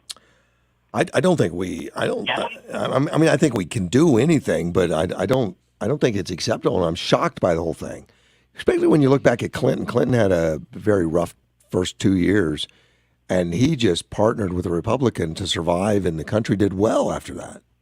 This guy's not going to do that. Well, isn't that what politics is about? Is sitting down, and it's not what you can do for your. It's not what your country can do for you. It's what you can do for your country. I mean, these are elected officials that have been elected. They got a different direction now, buddy. It's about power, gaining power and never losing it.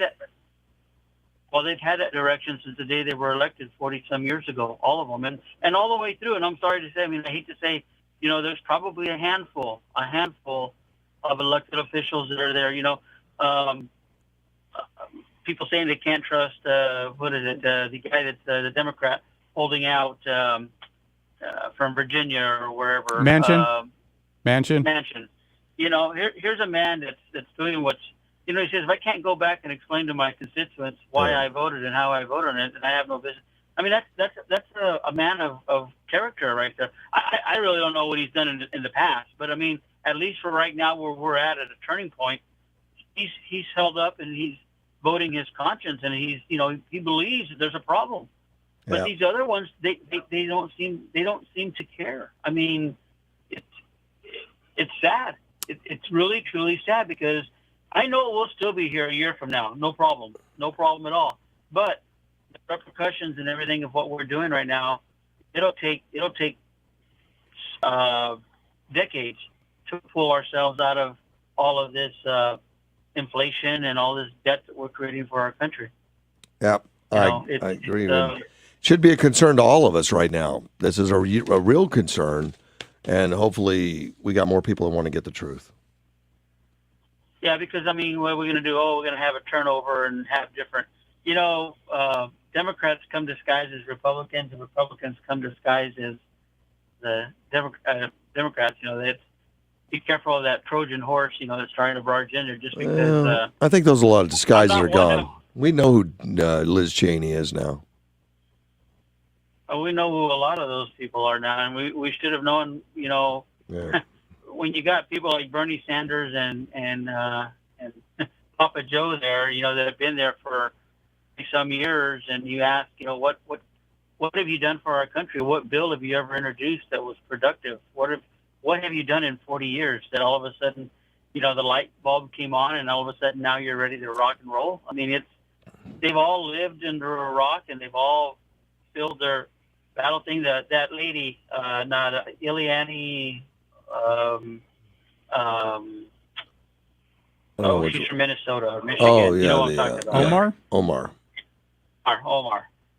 She just doesn't feel safe in our country. I said, well, you know what? Why don't we put you in a little boat and send you back and let your Haitian pirates take care of you? She's from Somalia, correct? And now Michelle Obama said the same thing recently. She doesn't feel safe. That was very I with cringed. Oprah. She was with Oprah. Yeah, that was so cringeworthy. It's like that's just not real. You guys. That is so fake. Your husband was just the president of the United States, and you're going to say that? She's going escorted by Secret Service everywhere she goes. Jeez. Yeah, it's crazy. But she tried to make it a racial thing. Yeah, I know.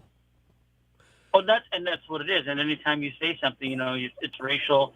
I was watching. It sounds crazy, but I was surfing the TV over the holidays there, and ran across a couple of documentaries, and one of them was on Hugh Hefner. Now, I mean, to bring old Hugh into this, but it's a variety show, and when he did his variety show, he had some African Americans on there, and of course, the South told him they weren't going to run the show if he didn't take that person out of his show, and he said, absolutely not. He says, I'm not taking anybody out of my show, like it or leave it. And the show went on, but then the next thing was, I watched a deal on Betty White a couple nights ago when she was quite an actress, but she had a variety show also that was on, and she had, I believe it was Arthur Duncan, who was a musician and a tap dancer and what have you not, and she had the same issue with taking it, having him not be able to be on the show, and she said, no, he's part of this show and he'll be on this show. But then on the Hugh Hefner thing, it showed the different eras of his decades of where he was at, and it shows peaceful demonstration, peaceful marching for civil rights, to be able to vote. And now here we are trying to turn it all the way around and let everybody vote. I mean, we've worked so hard to get to where we're at, and now we just want to throw it all away. Voting is a privilege, and it's one that should be respected. And I'm sorry, take away. If you want to end take away mail-in ballots. Just take it away. That's the first biggest step you can do. So and popular. That doesn't take a rocket scientist. Right. Just take it away. And now, we got to have bottled water available for the polls. I heard Papa Joe the other day. Yeah, they already do, though. They already do. It's just a bunch of lies. Take your own damn bottle of water and stand in line. Yeah, you're not happy that you could. You're not going to be in line that long. Yeah. Hey, I got to run, my friend. Great day. Be good. Sorry about the ranting, but that's all right. Bye-bye. That's what we're here for, Johnny. Yeah. You want to rant? We're here for that. I got to take this last break real quick. It's only 1 minute. We'll be right back. Be sure to listen for the border and traffic reports weekdays on this station, brought to you by RV World. They have a large selection of both new and used RVs. Exit Interstate 8 at Araby Road, then west on Gila Ridge about a quarter mile. That's RV World. Arizona Marketplace is the largest and best outdoor market in Yuma County. Looking for unique items? Arizona Marketplace is your place. It's safe, clean, even the bathrooms, shade, daily entertainment, food vendors, and RV storage. If unique is what you seek, they have everything you're looking for. Daily entertainment suitable for all ages. So round up the crew and head over to Arizona Marketplace. You just have to explore it. 3351 South Avenue 4E. Open Thursday through Sunday, 8 a.m. to 4 p.m. Contest rules for all giveaways and contests on 560 KBLU can be viewed and downloaded at our website, kbluam.com. You may be right, I may be crazy, oh, but it just may. AM 560, KBLU, Russ Clark with you, and Johnny's in studio with me. Hey. California is extending their mask mandate, They have a mask mandate. They love mandates over in California. Yeah, we had my church had a trip planned for the like a women's conference in San Diego for next month, and we canceled it. We're going to end up going to Phoenix because they're making things difficult already in San Diego. So they've extended it through February 15th, and that's according to State Health and Human Services Dr. Mark Galley. He announced a 1-month extension because of Omicron. There's always a reason, Johnny. Remember, this whole thing started, it was going to be a 2-week to get the hospitals caught up. That was 2 years ago. It's been more than 2 weeks, buddy. It's been 2 years. He said, at that time, we will again reevaluate the conditions across California, our communities, and our healthcare delivery settings to make sure that we are taking the latest information into account to determine if there were another extension, if we need another extension, or if we're prepared to lift that requirement across the state. And, of course, they're telling you what's good for you. Yep. And it's the new bar, I guess, is we have to do away with any disease. And if there's a disease, we shut everything down. Or tell you how to act, tell you what to wear, put a mask on. Well, something's going to happen in Los Angeles that it may affect this, but at SoFi Stadium. Is it SoFi? SoFi, I think. Yeah, in Los Angeles on February 13th. It's going to be a Super Bowl. Yeah. Oh, yeah. They should have never done that in California now. California's not the place to go because it's not stable. They may lock. There you go. It's not not stable. It's unpredictable. Yeah. It's unpredictable. There you go. Yeah, so they think it's going to be okay right now. They don't want to run off the Super Bowl, but he urged people to get vaccinated, obtain their booster shots, and wear better fitting masks. See, all of it. Vaccinated, then you have to get your booster, you have to wear your mask. Mm-hmm. What the hell are you doing to us? So it's going to come to it because everything, is about money and maximizing your profits. And control. Well, what I'm saying. So, but it's when those two things meet, right? So control and maximizing your profits, right? So the thing is if the NFL can maximize their profits by going into a place like California, they will file lockstep with the control, and they find the control's fine. If enough of people are willing to be controlled. They're going to go for that, and then, of course, a lot of people come in. But they got all these mask mandates saying, like, every restaurant, everything you go is going to be, hyper, controlling because they have to. Mm-hmm. It's just not fun. I wouldn't want to go there. We got Californians coming over to Yuma. Mm-hmm. Yeah. Just for that reason, we don't want to mess with that over to California. There's a guy in Florida that's going around to all the people with he finds with New York license plates and putting a note on them. Don't bring your New York crap to Florida.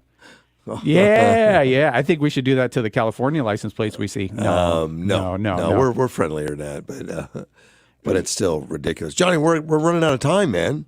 Say one thing. Yeah. Our buddy Ari Asanaj that we had on with the Stand Up for Freedom, he is making a list of everybody in New York that does the makes you have a vaccine card to go in. He's making a list and he's putting it on their website, and people have wanted to be taken off the list and said we will no longer comply with the government just to get off of your list. Oh wow! Yeah. Well, we need to do more of that. Makes a difference. I'll be back, what is today, Friday? I'll be back tomorrow. Yes, See sir. you next Tuesday, AM 560 KBLU.